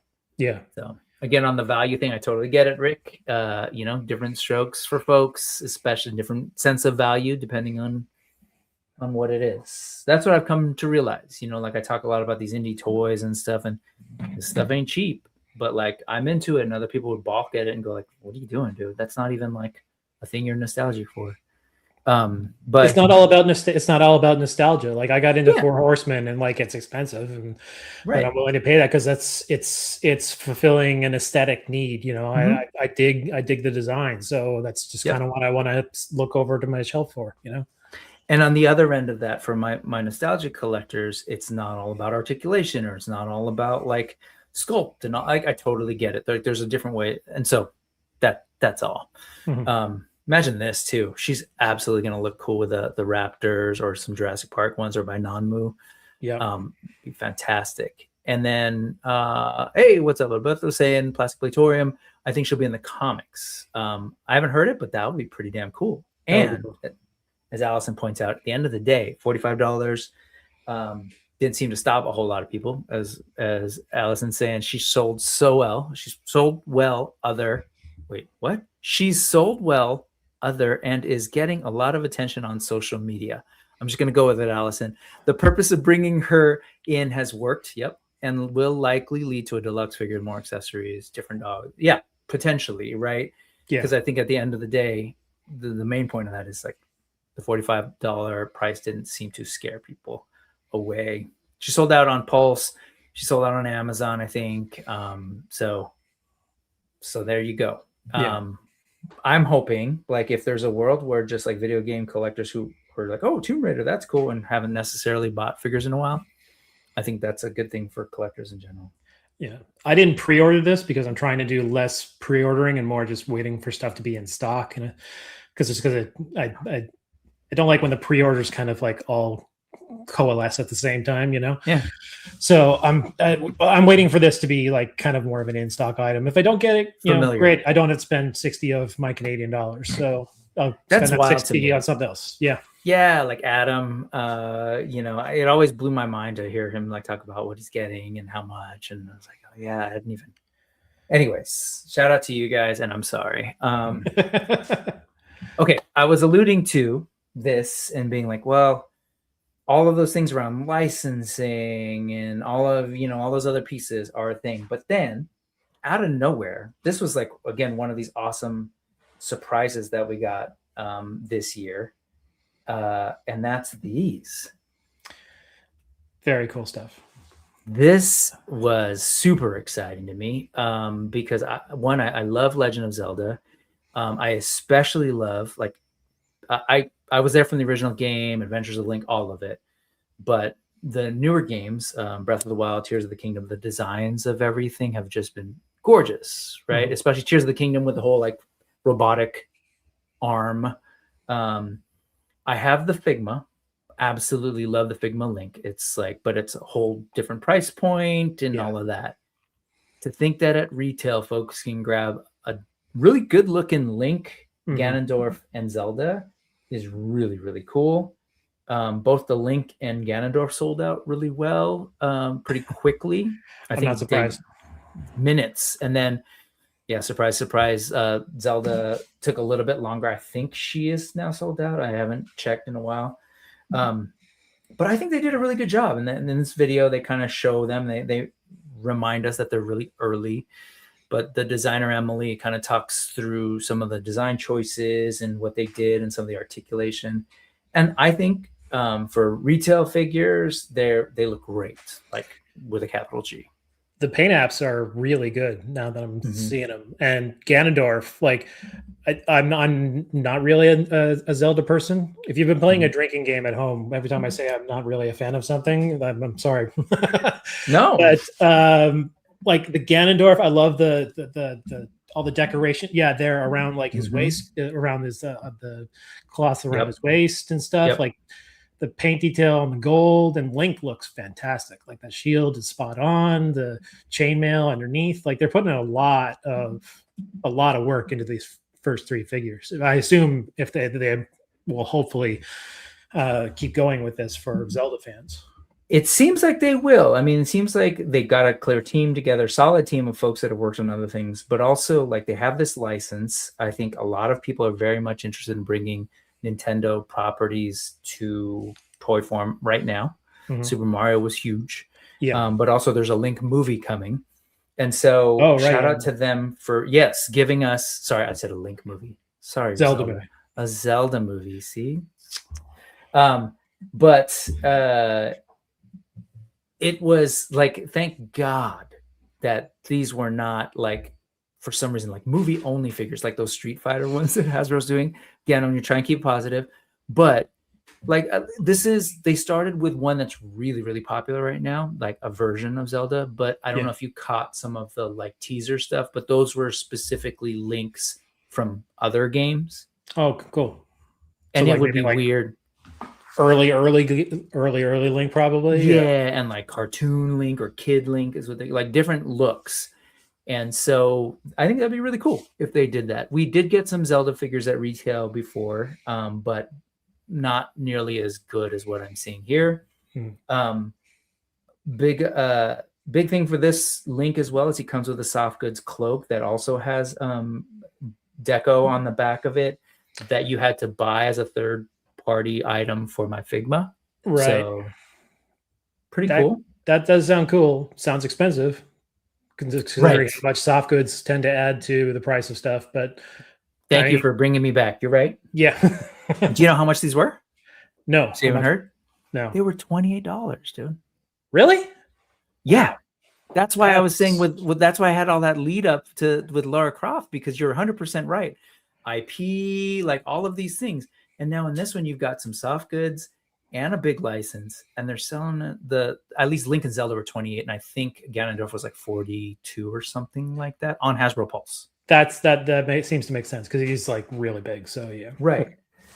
But it's again, so knowing that Hasbro did the Lara Croft and then this one, that's where like there was a weird cognitive dissonance for my brain for a little bit. I was like, oh. But I get that this is a series and they might be sort of investing in it in the long haul, right? And that playing with budgets that way and hoping that they'll get maybe multiple waves. Yeah, and not every license costs the same. Like they definitely paid a different price for the Zelda license that they did for Tomb Raider. So don't you? Again, I don't know for sure, but I would assume that the Zelda license would be way more expensive than. I mean, I would think so, considering Nintendo. Right. Yeah, they kind of. So again, that it's cognitive dissonance. Like that's what I mean. It's like, wait, $28 for these? Like, how does that work? But who knows? We're not employed by Hasbro and don't have info. But pretty wild. I was pretty impressed. And let me double check that because he's saying this, but I'm pretty sure that he might be saying e-collectibles, which is a Canadian retailer site. Gotcha. Yeah, so that would translate. But your $28.99 would be about our $40. Yeah, toy wise. Yeah, because I am not. Yes, I am not in fact crazy. And can I just say, tisk, she's still available, dude. Anyways, whatever it is what it is. But Link and Ganondorf sold out in like within the first hour, and she's still available. But anyways, many things to do. I am really curious to see now the rest of these. Oh, come on, make it easy. Of course you're not going to make it easy. $27.99. Oh, maybe they put them back up. Oh, they did. So maybe they sold out and they're back up because they were sold out that first day, except for her. So that's cool. I'm still not sure if I'm going to get them, only because I have the Figma and I love it. I want to see scale, but based on them sort of like holding them and handling them, they might be like cool to slot in with some of the larger figures, like a Four Horsemen kind of thing, or an AWOC or whatever. So yeah, the scale thing is interesting because I remember like the Ghostbusters Plasma series, getting into that, and I remember when I first saw that they were like slightly smaller than say, with Marvel Legends or a G.I. Joe. It was a bit of a bummer. I mean, I still got them anyway, but yeah, you want this to be. You don't want to look at your shelf and say, I just wish it was like a little bit bigger. Right. They did a good job on this, and I will say I didn't bite on the Figma Zelda or Ganondorf because they felt a little bit pricey for what they were. The Link was great. The Link had the glider and like also had these cool effects. So easy buy, but you're totally right on all this stuff. There's some cool articulation points that they show in the video, like his hair's articulated. Oh, cool. Just because to get it out of the way. It's not like, again, it's not a Figma where it's like, it's not a SH or something where like they do multiple joints for the hair or anything, but it's cool that they were thinking about that. And same goes for his, I don't know if you can see his sleeve, but it's kind of like that big kind of like triangular wizard robe thing. Oh, so there's a joint right here. It doesn't move a whole lot, but just interesting that they were even sort of looking at that and thinking about that. So that is really cool because that's very not typical of Hasbro to put in like a clothing joint. Nope. Like normally, if that's a Marvel Legend, usually that's one big giant piece of plastic, the big giant triangle. Right there it is. That's so cool. So neat to see. Very, very neat to see. So I'm very impressed 100% with the price for these. This was a huge surprise for me, so I'm really, really looking forward to them. Okay. I think I organized this right, but I will share this. You didn't put this in your list, and I have a feeling it's because you assumed that I would. But the biggest surprise and easily my hands down favorite, like, whoa moment at this, because I thought, they'd shown quite a bit of what they were going to be bringing. They'd showed us that St. Demian. Mm-hmm. And so it was like, okay, Four Horsemen are going to be, that's awesome. And for them to be at that show, which obviously they've been involved in SDCC for a long time, in different capacities. Last year, that was huge for them with the RPG and everything. They had some cool exclusives. Was not at all expecting an old mass market retail IP like Skeleton Warriors from 1990s, mid 90s. I think it was I think I was either graduating from high school or starting college when that hit. But these toys were like, are you familiar with these original toys at all? Not the original toys. I kind of learned about them through like Pixel Dan and Dan Larson, going over them, that sort of thing. So yeah. Did they show them at all? The original, I think they were Playmates in those videos. Did you have? I think so. Yeah, and I looked at some images of like the vintage toys in prep for this, because you said you wanted to talk about these guys. So, okay. Yeah. Oh, I didn't realize I'd mentioned it. Okay, so I did mention it to you. Okay, got it. So if you look at the originals, obviously like mold process and sharpness of details is very different.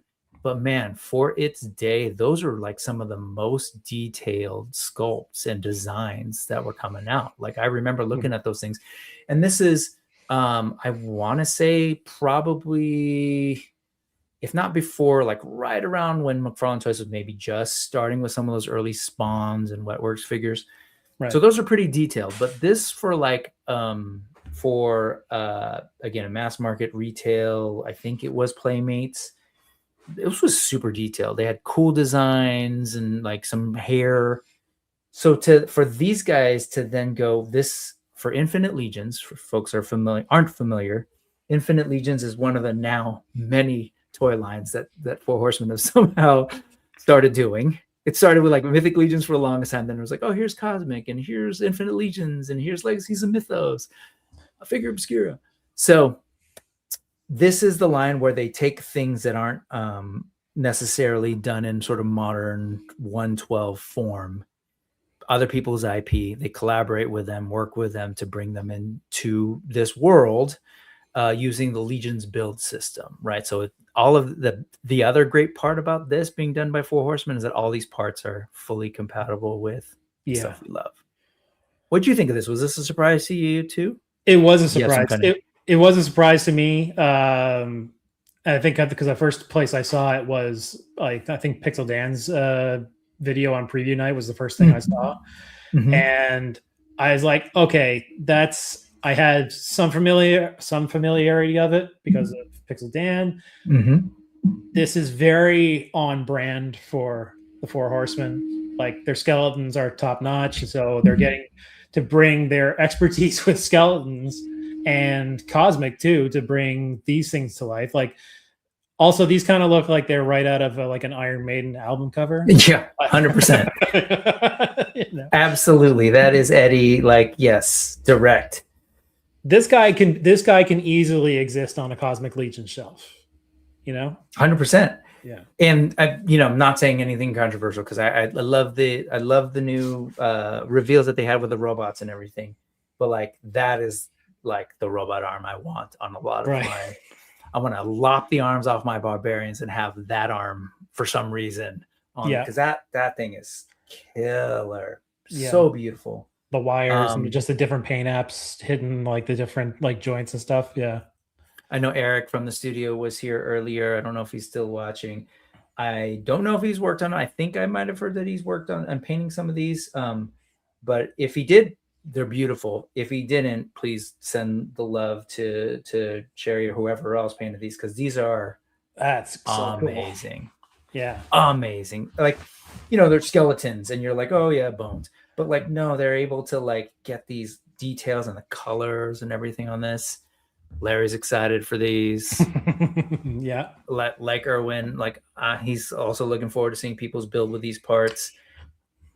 It's so cool. And that's the beauty of what Four Horsemen does, especially for me and my Lego brain, is that they're making great things, right? They're creating this cool characters and figures, but they're also created a system so that we can have some fun with them and build and create and do whatever we want. So yeah, that's kind of what really brought me into the fold with Four Horsemen stuff, was not just like the designs and how great the toys are, but like the community that they've built and everything, and the artists that come out of that, painting and making custom heads and capes and whatnot. It's pretty amazing, and like it's cool because like there's kind of two camps with Four Horsemen. There's the people who like can just appreciate the toys as toys, and then there's people who'll be like, oh, I want that part, I need that part. That part's going to go on this other thing, and they're like you said, they're kind of like Legos. They're kind of like action figures. It's 100%. Yep, the same thing. It's that dangerous world where you're like, oh, that's a cool set by Lego, and then you're like, I'm not into the set, but those 6 pieces I need, and it can be dangerous. Yeah, but so fun. So I'm super excited for these. Larry's saying the fact that these that we're going to use these parts for our Mythics and Cosmics is mind blowing. Erwin's all about these. Erwin, were you into the toys in the 90s? I remember my brother got these. I'm assuming you meant this, Andrew. This. He's super horny for these. They're fantastic, and they're trying to prove they want to go in by doing. Yes. And they're trying to prove they want to go in by doing one of the Wave 2 neon skeletons. Help me out. I need a translator. But I think Pixel Dan said there was a couple of that. There, at least one of these was one that hadn't been made in toy form before. This guy. Yeah. Is this the Iron Maiden samurai dude? Which is really cool. And there's going to be a 4th character that will be revealed August 7th. So look out for that on the Four Horsemen's YouTube channel. They'll be revealing more. Always fun. And so I'll definitely be looking out for that. I want to hear more about like, I heard a little bit about how they ended up like choosing this because it was a line that they were very familiar with. Again, if you're familiar with the original toy, you can imagine why Eric Treadaway and company and everybody else, Cornboy and them, would be very intrigued by this line because it was very like detailed, almost grotesque, some horror elements to it. Also a little bit of MOTU, a little bit of science 100%. fiction and fantasy. So, and thank you for clarifying. Yes, Wave 2 for the original figures was never produced. Got it, including the human lady, because go watch Andrew Gady's Toys channel, all about the women that were never produced in the 80s and 90s. And yes, it was, got it. It was neon and 90s as woo. Got it. These were fantastic. I remember Ted had these. These were like later, especially like a couple years later, you go to KB out here and they'd be like $2.99 or whatever, just clearancing them out. Really cool figures. I'm excited for this. Huge surprise, and for the show, didn't realize this was coming. To see them doing things that are like, these were like big properties, not big. Skeleton Warriors was not big, but it was attempting to be big. It was like a full-on mainstream cartoon type thing. I think that they would go back to that, and I love that when they were doing Power Lords. That was super exciting to me. Wasn't the biggest property, but it was like the designs were on point. This is like that. I would love to see Four Horsemen's sake, and now they're doing it. Very cool. Yeah, and N.E.W.S Toys is kind of courting that market of the old toy lines that didn't really land, and trying to bring them into today's market and that sort of thing. So it's cool to see Four Horsemen kind of carve into something. And like I said, this is very of all of those toys, you think like this is probably the most Four Horsemen of the old toy lines that they could work on. Very good point too. Thank you for bringing up N.E.W.S. Because again, different strokes for different folks. N.E.W.S is very much nostalgia centered and grounded. So when they've brought back some of those old lines, like one of my favorite toy lines from that era, 80s, was Sectars. Yep. And they did so in a way that wasn't for me, which is fine, but they did so in a way that was like almost like a recreation with some additional articulation of the original figure style, as well as bringing us new characters that were never released. Cool. For me though, like I remember hearing they were going to do Sectars, and I was just excited. The Zika Toys ones were like more of what I would have wanted, something that like gave us more modern aesthetics, right? But they were smaller. Anyway, sorry, I just saw about Force Grumps. I'll get to that. But the Sectars stuff was like, oh man, I was a little disappointed because it wasn't my thing. This is perfect. And this is your jam. Yes, if somehow they could do an Infinite Legions for Sectars, I'd be excited. Anyways, I know that's tough. I mean, I would definitely love to see 4 Horsemen do like just the mounts, like the dragonfly and tarantula mounts, that sort of thing. Those would be rad. Yeah, oh my god, they'd be so amazing.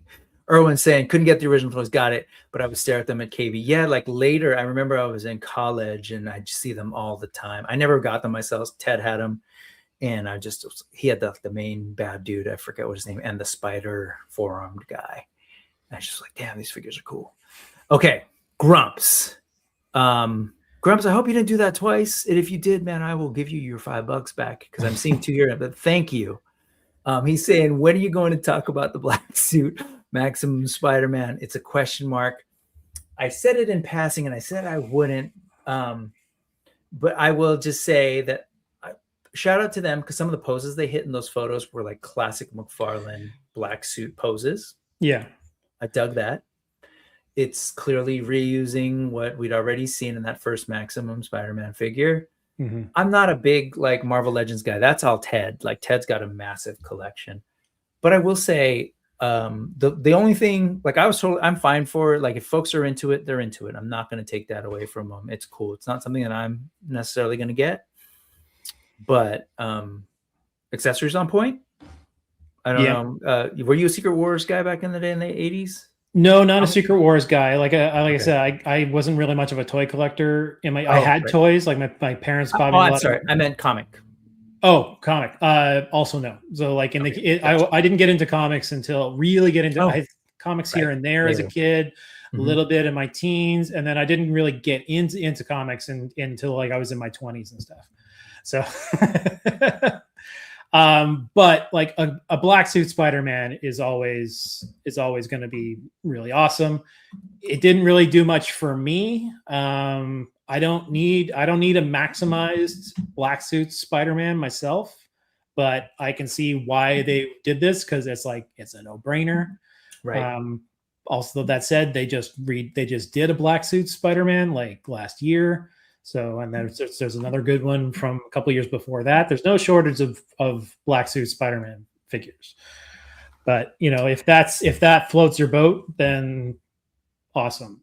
That is a really great pose though. Like this is classic out of that cover. Yeah, out of the comic books, Secret Wars. And then there's another one this one is straight up McFarlane.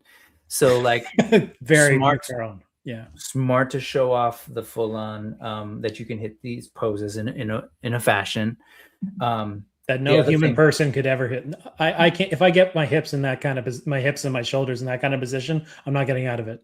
I have to go to the hospital. 100% at my age. This is cool. Like I love this shot. So shout out to them for all of that. Again, if you're into it, go for it. I will say also this is where they lost me a little bit. I was just like, ooh, but again, I'm not taking it away from folks. It strikes me as odd. Coolest. It's kind of funny that they've done 2 Maximum Spider-Mans and people don't like the unmasked heads in either of them. Maximum Spider-Man, minimum Peter Parker for sure. Like with the head sculpt, right? It's odd. Like, but it's especially see my point or my notes earlier about Hasbro's faces, like especially G.I. Joe Classified, but there have been some really great head sculpts, human head sculpts in Marvel Legends as well. Yeah, so I just got this Maximum Thor, and it has great. First of all, this is going to be one of my figures of the year, 100%. It has really great head sculpts. I just have the screaming face on it right now. But you know what? I apologize. I fully intended. I think I just didn't bring them up. But the other sort of pairing that you did, I don't know if it was intentional or not, but you had 2 shots, right? That could work where your Maximum Thor and your Grover, Beta Ray Grover. Again, really cool. Anyway, back to this because I mean, hey man, I really appreciate the super chat for real. And like, if you unintentionally did both, I'm gonna hook you. I will refund you. But thank you. But also, like, this thing is really cool. This accessory, I think, is really cool to get if you're hardcore into, and this as well, because this is like classic. Peter goes to the Fantastic Four and they diagnose what the symbiote is, and shoot it essentially, and freak it out with the Sonics and get it into the whole thing. So that's cool. Yeah, it is cool. It's not something I necessarily need. Like I collect Marvel Legends. I'm far from a completist anymore. Yeah. Like I said, it's one of the ones that kind of like G.I. Joe Classify, where I've scaled back a bit. So I'll get what I think is cool, what I think I want and need for my shelves, that sort of thing. The web backpack is awesome, though. I do like that as an accessory. That is cool. So. That's a great accessory. Yeah. The head, sorry again, just this looks better than some of those other shots. I'll give it that. Very cool. That's okay. Great. So yes, Rick told on me, but I appreciate the super chat. So that I definitely am happy to carve out and talk about that thing. And then there was something else. I know Rick was trying to say this on Oz's channel, and I want to make sure that. So he's right that there are some clothes folds on it, and push up your glasses, Rick, because I get it. You're right. Technically, there shouldn't be folds on a symbiote Spider-Man unless it was maybe the era when. Yes, the era when. He when he got rid of the alien, he did have a black suit. So I think they might be trying to straddle that line of both. He doesn't care, dude. He is right. But then yeah. Anyways, moving on. But real quick, actually, am I remembering this correctly? Did they introduce that because artists were getting sick of drawing the lines? Had you heard that at all? I hadn't heard that, but that tracks. Okay. Yeah, that's for some reason in my head. I don't know if that's a urban myth or what, but then of course people reacted and were like, "What is this?" And then he came back pretty quickly. Yeah. I will say, as a kid in the 80s, when I saw that, I was like, "This is dope." This was, again, mind you, this is the 80s, the era of Shokasugi, like our version of ninjas, and I just thought he was so cool in all black with a little white, Anyways. I remember having one of the comics I remember having as a kid was an issue of Web of Spider-Man, where he was playing football with a bunch of neighborhood kids, and the games master and somebody that like infiltrated his lair placed a bet on the game. And so they were one of the guys was like trying to manipulate the game. It was Spider-Man and a bunch of neighborhood kids playing a local football game. And he was in the black suit at that point. So yeah. Yeah, man. So that Maximum Spider-Man got a lot of screen time here today, but that's cool. I appreciate it. And folks definitely have things to say. But this thing is dope. I think Larry was all in for the Skeleton Warriors. Great to see Video Power Gaming. And let's move on. August 7th again. Look out for that. They actually, before you and I started at 3:00 today, down in San Diego, they had their what do you call this? Like the panel. Thank you. Yeah. And so I can't wait to see more info on that. Oops, I closed the window. But shout out to whoever also did I'm assuming it's Nate, did the Infinite Legions logo for this one, full on gold treatment, beautiful. Yeah, that was cool. And they did like the 4 Horsemen logo and kind of a Skeleton Warriors treatment. Isn't that cool that they kind of like adjust their logo for every property they work on? That's really neat. That's here now. Let's look at that because Nate is a talented dude. And I love me some great design. Look at that. So cool. Yeah. Hoping we get a pin for that. Curtis was saying we might. Yeah, he was thinking. Oh, they got to do it. They got to do a pin for that. They love their pins. That's 100% getting a pin. Cool. So cool. All right. Let's close out with some stuff. And Grumps is going to be really mad because he's like, man, you're talking about like you didn't talk about Spider-Man and now you're going to talk about Absolute Batman. Sorry, dude. But this one, talk to me about this one. I know you wanted to talk about this figure, as did I. Yeah, and I haven't read much of Absolute Batman. Everybody take a drink. I have, hey Trevor. I've read the first arc. I think it's cool. But what really stood out for me on this, outside of the amazing sculpt and paint, was how this thing moves. Like I've seen, I think I sent you a video of people like handling this. Kit Bash. And shout out to Mikey Figure Report. Thank you for the footage here. And then Kit Bash, go for it. Yeah. Bulky characters don't normally move like this. You know, it's kind of it outside of the amazing likenesses and details that InArt is able to get at this kind of scale. Yep. The fact that like that shouldn't have that kind of crunch. Nope. Based on everything that we've gotten used to from like Hasbro or DC or McFarlane or stuff. Like he's got his arms go fully around, like full range of motion on his elbows and his butterflies and his knees. And like I want to get my hands on the or at least like just handle the Arkham Origins that's been hitting, because I remember seeing the promo pictures and he was like crouching in a way that figures just don't normally crouch. Yep. So that's really what stood out for me on this. Outside of it looking amazing, it's how they design their articulation is unlike anybody else doing these right now. You're 100% like, yeah, I agree with everything you said. And I've appreciated also everything you said. And in addition to moving so well, it's the way they hide the joints too. I mean, and of course the design lends itself to it. They've done that with these and the Arkham stuff, and LPCC does a similar thing where it's like, dude, does that thing have joints? Obviously it does, but like it's so well hidden. Looking at the shoulders and where the way everything moves, it's like, oh, elbows, knees, same deal. Like there's always, look at that. It's so great. Yeah. Super impressive. Do you happen to know, are these like wiry capes too, the chain cape thing? That I don't know. It kind of looks, it looks like bendy wire. Yeah. Yeah. He just answered it. He heard me. Shout out to Kit Bash. I met him at a WonderCon. Super nice guy. But yeah, this is great.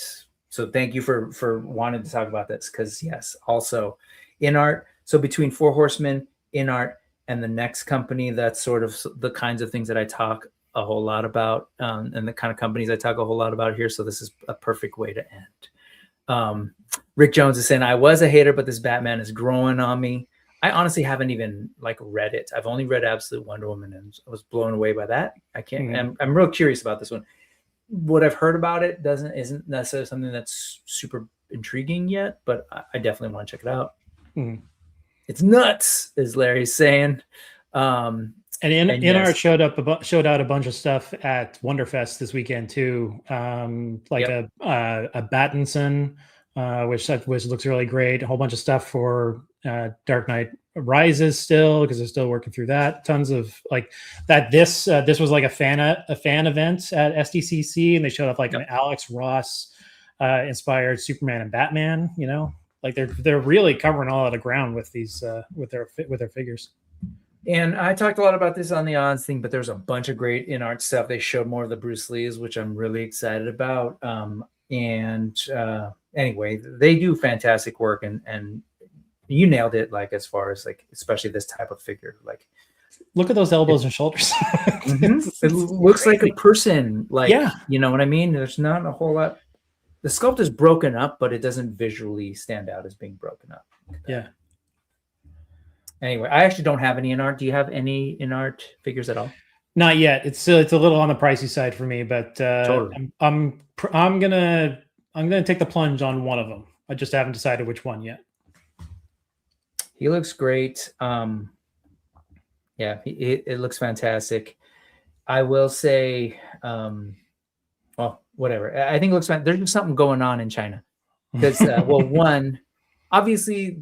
They probably can interact with the factory in a very different way, and they're closer, and they can, I don't know if literally they could, depending on where they're at, but they can probably like communicate a little bit more quickly and efficiently to do some of the engineering and back and forth that's needed to achieve something like this. Yeah. But also I think just based on the sculpting that I'm seeing on like Weibo or Red Note, like there's a lot of talented sculptors, designers, engineering, doing prototypes and stuff on their own. And so the other, you mentioned bulky figures don't look like this. What struck me is the sexy eye stuff, the big eliminators. Yeah.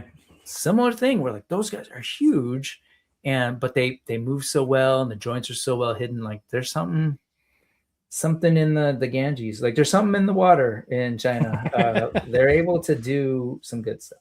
Yeah. Okay. Last but not least, a domestic indie, like if there ever was one, who's obviously in a unique position. So we're talking Fresh Monkey Fiction. Shout out to Bill Murphy and the gang over there, and Big Bad Workshop. They had a booth for the first time. I know. Got to talk with them at Wonderfest. Sorry, I keep saying that. WonderCon in Anaheim, and I know a whole lot of the reason they were there was to see if they could get themselves into the Comic-Con system. It's the same parent company. Right. And they did it. They were able to score themselves a booth a little bit removed from the other sort of like big boy, the big kid Mattels and the Hasbros, but they were there and had an excellent showing. You in particular were showing Dr. Bad Vibes, not to be confused with Dr. Feelgood. Talk to me about this, because he looks great. He's his brother that they disinvited to Christmas. Yes. He's the one that called Dr. Bad Vibes. Yeah, totally. These so the Cops hits the nostalgia for me. Cops and Crooks. I didn't have the toys, but I did love the cartoon as a kid. I still love the cartoon intro now. It's a banger of an. It's a banger. Of it is. It's a good intro. Yeah. So I haven't taken the plunge on these, but I'm just really happy to see. Like people seem to be very positive about the BP vests, and then for them to come out with both Long Arm and Dr. Bad Vibes at Comic-Con, I think is awesome. Long Arm is here, sort of shown in the background. Yeah. But Bad Vibes, and I don't know, does the bot have a name? Because it's Buzzbomb. fantastic. Right down there. There you go. The whole reading thing. Yes, Buzzbomb. This is fantastic, man. This is really, really cool. What a cool creature. Like, aside from just whatever, like this is you ever watch Black Hole? A long time ago Disney. When I was a kid, yeah. It feels like that mixed with classic like 60s what people understood about robots. It's very cool. Maximilian. Yeah. Mm-hmm. Maximilian scared the crap out of me when I was a kid. It was a scary movie. It was not but look at that brain and everything. And also, I mean, shout out to Dr. Bad Vibes brain going on. He's got an exposed brain, which is kind of cool. What struck me about this, I don't know if this is a prototype thing. Do you know if they're pinned? Or is that just a prototype maybe? I don't know. Because I don't think this guy that doesn't look pinned, but yeah, maybe that's just a prototype and they will be not unpinned when they come out. Sure. Really cool. And for them to be at SDCC, I think it's great because they had a whole lot to show. Just because of all the different lines between Fresh Monkey and Big Bad Monster Force and I mean I was kind of disappointed. When I was on here last year, we talked about the NPC line and it was just starting out. I was kind of hoping to see a bit more progress on those because they did show progress. They showed a lot more characters, but the ones that they showed from last year were kind of in the same place because it was like the mob boss and the bank robbers and I think the cheerleader, and they showed a lot of new characters like like a goth girl, that's what it's called, and a few other things, but they were all still in like their grayscale prototype. Here we go. Yeah. Rocketeer, though. Holy crap. I love Rocketeer. Especially like the movie. I haven't read much of the comics, but these look great and they're kind of fleshing out the world of the Rocketeer. Those are great. They've got so much going on that it doesn't totally surprise me that like things are at different stages of development. The NPCs, as you say, like a lot of them were still sort of in that same place. They've got so much going on that I can just imagine the sort of like what their project management and sort of like rollout looks like. Yeah. That, I mean, how many lines are they involved in between all this that the Soldiers of Fortune one, all the Eagle Force, different scales, and then working on 112, the Larry Hama stuff. And, I mean, Monster Force on its own is a humongous line with tons of characters. So. and so quick, right? Like between wave 1 and there's like boom. Yeah, the Betty Page Rocketeer. Did they show one? I didn't see it. Yeah, it was in grayscale, but yeah, it's her in the rocket in the jacket and everything. I will definitely check that out. Oh, yeah, these look great. There she is. Gotcha. Yeah. Oh, awesome. Yes. Love it. Yeah, Loose Collector did her just, in her civvies. But this is really cool to see her suited up for action. That's really cool. They got a Grendel figure up in here. They got all sorts of stuff. For me, because there's so much we could talk about Fresh Monkey Fiction, I just want to highlight my 2 favorites. We're literally standing next to each other. Those the sort of creature from the Black Lagoon, which I think they have like something Carpathian or something dark, whatever. And I don't even know what they're calling the lizard guy, and I don't care. Yeah. Ted was hating on the Christmas colors, but I actually I'm into it. I kind of dig it because it's kind of like pulpy comic type thing, So yep, 100%. It's totally that pulpy comic style. Flash Gordon, what have you, Buck Rogers.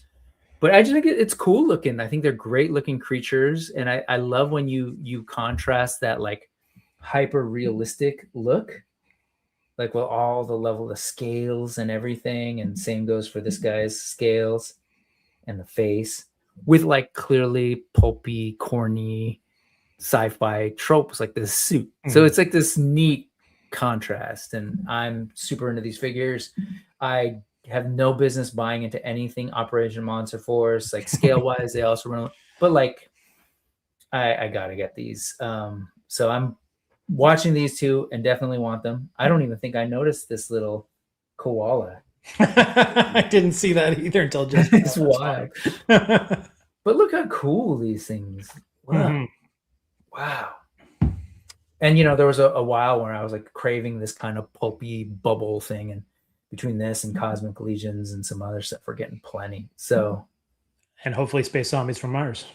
And Space Zombies from Mars. Yeah. And shout out to Adam, who actually repped Spiro today in an indie toy panel, which was kind of cool. I don't know what's going on with his eyes, but I dig it too. They're just lots of great details. Again, shout out to the Fresh Monkey Fiction / Big Bad Workshop stuff. We only like touched the tip of the iceberg of these figures and everything they showed, as well as like SDCC. There was so much. Like, here, talk about pulp. Tarzan and Jane. Yeah. Yeah. Man. There's just a lot of great things coming, and I love to see them. Just they're really plugging away one of my favorite comic book characters that wasn't like a Marvel or DC. Matt Wagner's Grendel, got Tick. Yeah. Anyway, cool stuff. And I think that's it. What did we say? There was Mondo. If Mondo, we can't stop without talking about we have to at least talk about the Turtles and King Hiss because yes. Okay, let's do it. Hold on. Let me go back to this. Let me go. Shout out to Toy Arc. Like I said, I didn't even get to talk about Airwolf or Battlestar Galactica, but that's a quick show. Yeah, Factory Entertainment had a really good 3 3/4 inch Enterprise bridge from the 60s show that looked amazing. And Nacelle as well. There's 2 competing bridges. Yeah. I think is Nacelle's 6-inch scale? No. Oh, you're right. Nacelle's is 112. Right. It's for their figures. Okay, hold on. Where are you guys? Normally, Toy Arc. Hold on. I'll do this properly.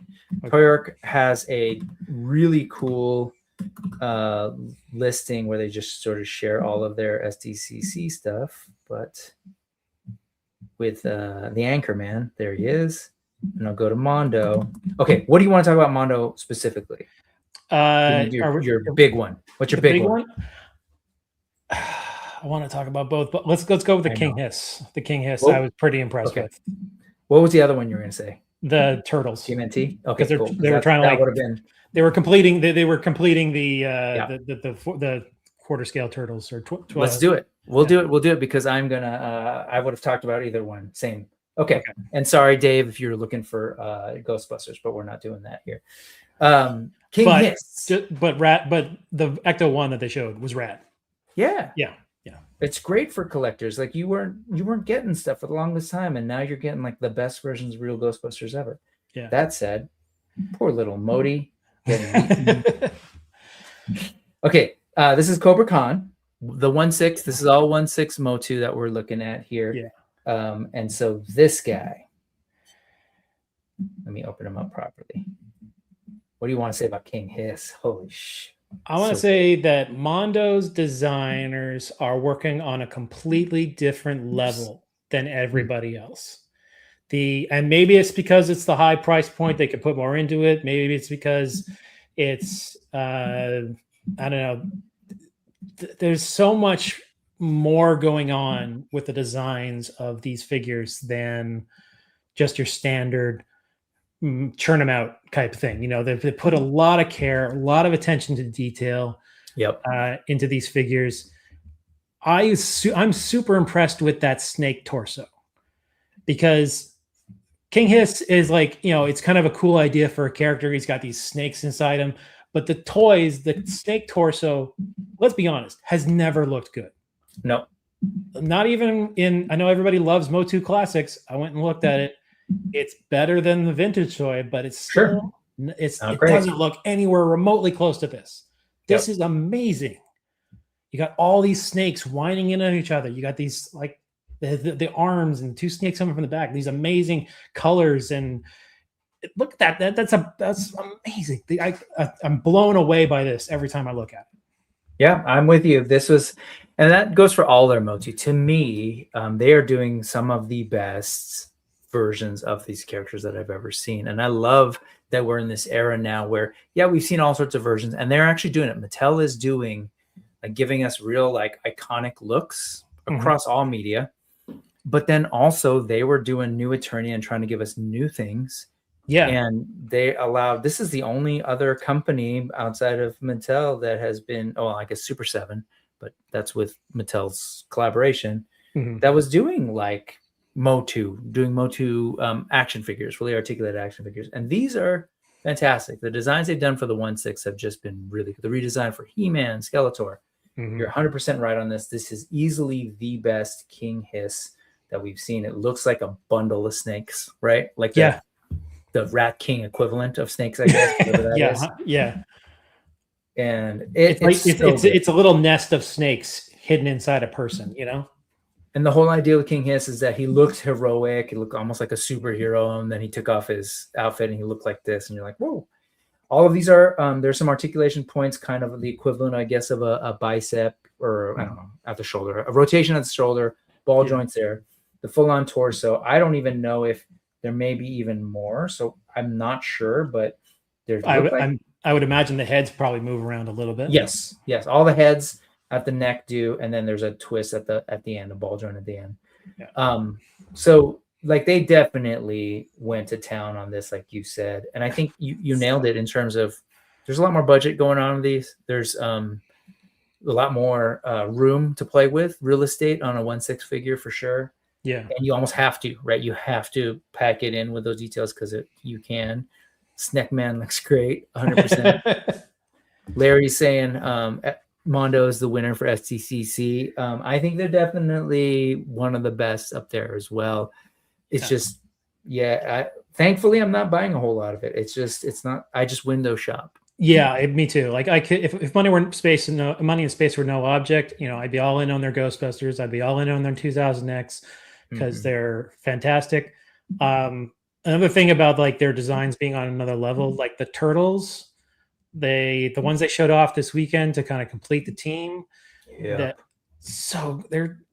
There's so many little details in their sculpts that you just don't see. You just don't see people thinking about. That's why I'm saying like they're working on a completely different level. Like these guys they have the teched out ones, but like Michelangelo, part of his strap is a car seatbelt. You know, Raphael's armor is all made of tires because he's doing a completely separate thing from his brothers. But he's got a crossbow that's made out of a coat hanger, and it's made out of like barred darts. You know, it's that kind of thinking that really blows me away on these. It's not just that they look great. It's that there's levels and there's layers to their design, you know? It's a very different design brief too. So Mondo has always been art forward, like to the point where like they're always listing out who's involved, the creatives involved. It's just that's the original Mondo company, and then they were bought out by Funko, but still very much retain that sort of ethos and spirit, the way they operate. And so when they get their hands on an IP, you know, in this case and in Motu's case, it's like, well, how do we reinterpret it, but also, you know, hit the notes of like what people love about these things? And it changes depending on the brand. So if you get an X-Men 90s thing, they're going to very much try and capture that. Yeah. What was the other one? Real Ghostbusters are like, well, we haven't seen a whole lot of those, so we're going to do it. Same with X-Men. Like, we haven't seen those. And that's where I think that creativity is. They're like, we haven't had X-Men 90s toys, so let's take them off the screen and just recreate them. We haven't seen enough of the cartoon version of Real Ghostbusters. Let's recreate them. But for this is brilliant. So they're like, okay, at least at the time, everybody's doing Ninja Turtles. That's big news coming out of SDCC. Segue is that both NECA and who's the other one? NECA and Super 7 both confirmed in their interviews with Pixel Dan that they are no longer doing TMNT. Do with that info what you will. But Mondo still is. I think it's probably no accident that they showed all 4 turtles. Like, they showed Donatello, and that's all they showed. And then like, here's the other 3. Yeah. Gets all excited, and everybody else was like, hey, you got to do these. And hopefully that's the right kind of pressure or whatever, so they can continue and finish. That said, they started and they're like, hey, what we want to do is let's take those first 2 movies and say, what if they continued, and let's create a whole world around it, but still incorporate elements from all the other versions of Ninja Turtles. That's a great like design brief and like art. So that's, I think that starting point is very artsy fartsy in a good way. Highly creative, and it's just, it becomes a cool creative challenge. Like, okay, so this is, I heard them doing the interview saying like, okay, well, Casey Jones, this is Raph kind of working out the loss of Casey Jones. Let's do that. And so he goes around with the mask, and like, you can't maybe even tell that it's a turtle under there, and he's scaring folks out, you know, like, hey, Casey Jones is back or whatever. Yeah. All the tire stuff, as you pointed out, brilliant. Even like these cuts, and so good. The cuts in his mask. And then the whole story with this of just like, okay, we see him crushed in the movies, but you know, he gets taken by Krang to this other dimension and basically gets courted and asked if he will join him. And so this is what he comes back with all the like the Krang that the Shredder that we might be familiar with starts to look like that with all the armor and everything. I'm not sure if the pictures are in here, but there's like a little mini, like a clone looking one. Yeah, I saw that. With that. So good. They're like, yeah, okay, well, here's Krang. And, you know, Krang's a smart cookie. And he's like, well, if what's his name? Orokusaki? Is that what's his name? Yes. If he says no, I've got I'll just make my own guys. Yeah, I'll clone him. So there's all that great storytelling. This face, man. So good. They're really got the characters. They've really got the spirit of the characters down. Yep. Like Donnie is like, looks great. You know, he had the glasses, and he's gone full nerd. Mikey is a big goofball. Yeah. Leo is the stoic, serious one, and Raph has become the broody, emotional. Like, he's real, like working on that and whatever trauma with Casey. Also, you pass it, and there's a reason I focus here. The face, obviously, he's the party dude, but puka shells in the 90s, perfect for Michelangelo, right? Yeah. All of this stuff, the skating, Mondo Gecko. They also did that. They worked in a Mondo Gecko and a Genghis Frog, right? Yeah. And he's got these 2 little, he's kind of raising these 2 little frogs and gave them a little bit of ooze, so they're starting to develop and stuff. These are adorable as hell. Come on. Yeah, man, this stuff is really cool. And yes, you're 100% right about Mondo. They are definitely they are in a different world because for a lot of the reasons we pointed out. I think they're different. Yeah. I also appreciate they going back to the 4 Horsemen piece. they were shouting them out a lot in the interviews probably because of the 2000X stuff. But I've heard them repeatedly shout out the Four Horsemen because of the Four Horsemen sort of legacy and what they've done for toy collecting and art in general. And I just point that out because I think it's a similar thing where they see they're inspired by what other people are doing and they're trying to do their best and apply all that creative spirit into what they do. Yeah. And you were right. Like what they're working on is what they're doing with each line is different because it depends on what it is. Like the animated stuff is trying to bring the animated stuff to life. Like you just reached into the screen and pulled it out. Yep. The turtle stuff, it's like they get a chance to kind of do their own lore so they can put their own spin on it. Yep. But like the 2000X He-Man stuff, they're trying to bring the Four Horsemen's designs to life in a way that you couldn't really back then. Like you did the best you could with like early 2000s toy manufacturing, but now that you can do this and you've got the higher price points, you can put a lot more into the sculpts and the design of a 2000X and really bring it to life. Like the Merman they showed off, stealth. Yeah, we could be here all day, absolutely looking at. No, I'm with you. That Merman was great. Oh man. It has taken a whole lot of self-control to actually resist those 2000X because it's like they're kind of in scale with the stuff that I buy. Like this was easy. One, it's expensive, but it's 1/6. I can stay away from it. And I'll just look at it. But yeah, I'm proud of myself for avoiding those 2000X. But you're 100% right. They're really great looking, and it's bringing those designs to life, but also with their own little touches. And shout out to them, everybody involved. Shout out to Brandon and his involvement on these turtles in particular. Mm-hmm. Great stuff, man. SDCC. It was like a nerd's paradise this week. Yep. It's our Mecca. I hope that you do get your bucket list someday and you're able to go. It's everyone's like, hey man, you're in California, you should just go. And it's not easy, even for me. Like I'm in the Bay Area. Distance wise, it's not, compared to most people, but getting in and out, housing, all of that stuff it's a challenge. So thank you. I don't even go to Fan Expo Canada all that often, and that's like 4 hours away from me in Toronto because it's it's getting into Toronto, training or driving into Toronto and finding a hotel for 4 or 5 days. That's not stupid expensive. That sort of thing. I get it. So if you've wrapped your head around that for Toronto, yes, SDCC is going to be a huge thing. But Kevin's done it. Talk with Kevin, and I know folks do it. There's ways, but I think it's cool. And shout out to like Toy Arc, Figure Report, who else? Statoverse, anybody else, EM Hyrule, whose stuff that I used today for this show. Again, the links to all of that will be at that URL that's about to pop up right underneath Ryan, and that QR code on his shoulder. Ryan, thanks for coming back to do SDCC. I swear it's not going to be an annual thing. We should get together well before 2027 summer, man. It wasn't long before this yearly custom became an annual tradition. Yes. I would love to come back whenever, but yeah, I'm okay if you want to keep it to do an SDCC recap every year. That's I'm cool with that too. Just having a chance to come on and hang with you is fantastic, dude. It's great, man. I appreciate you hanging out here, hanging out in chats and stuff, and we get to see each other people's shows and chats. Hopefully, we get to hang out on Larry's show soon. That'd be cool. Yeah. What else where else can folks find you? IG, sometimes on Larry's show. Where else? Yeah, IG at Mr. Ryan Clark.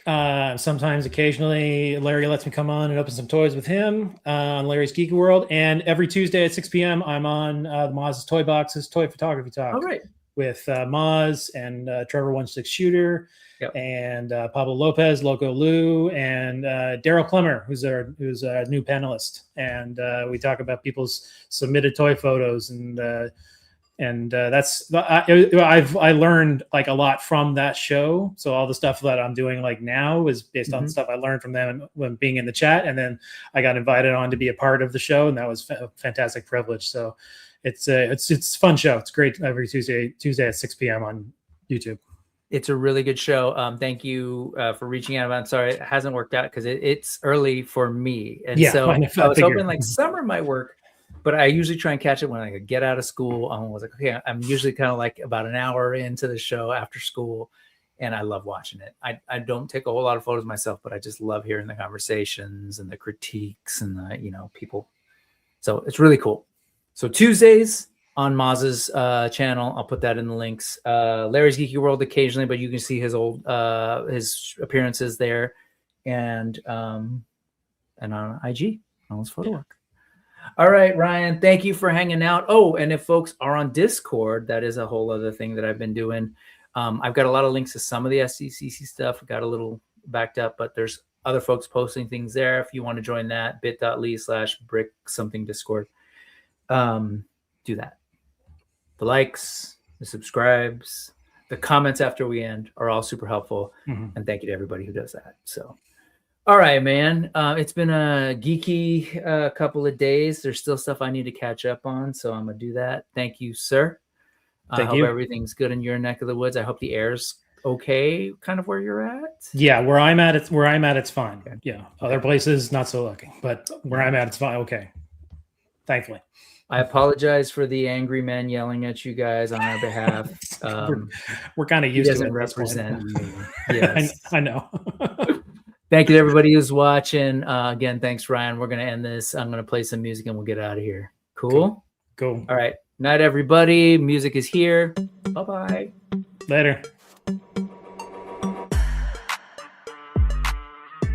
Hey, StreamYard. See that weird slow fading thing, trying to make it all elegant and cute. See that little 1 pixel line on the far left? Yeah. Let everybody know that I see it and it bugs the shit out of me every time. Night, everybody. Ending stream.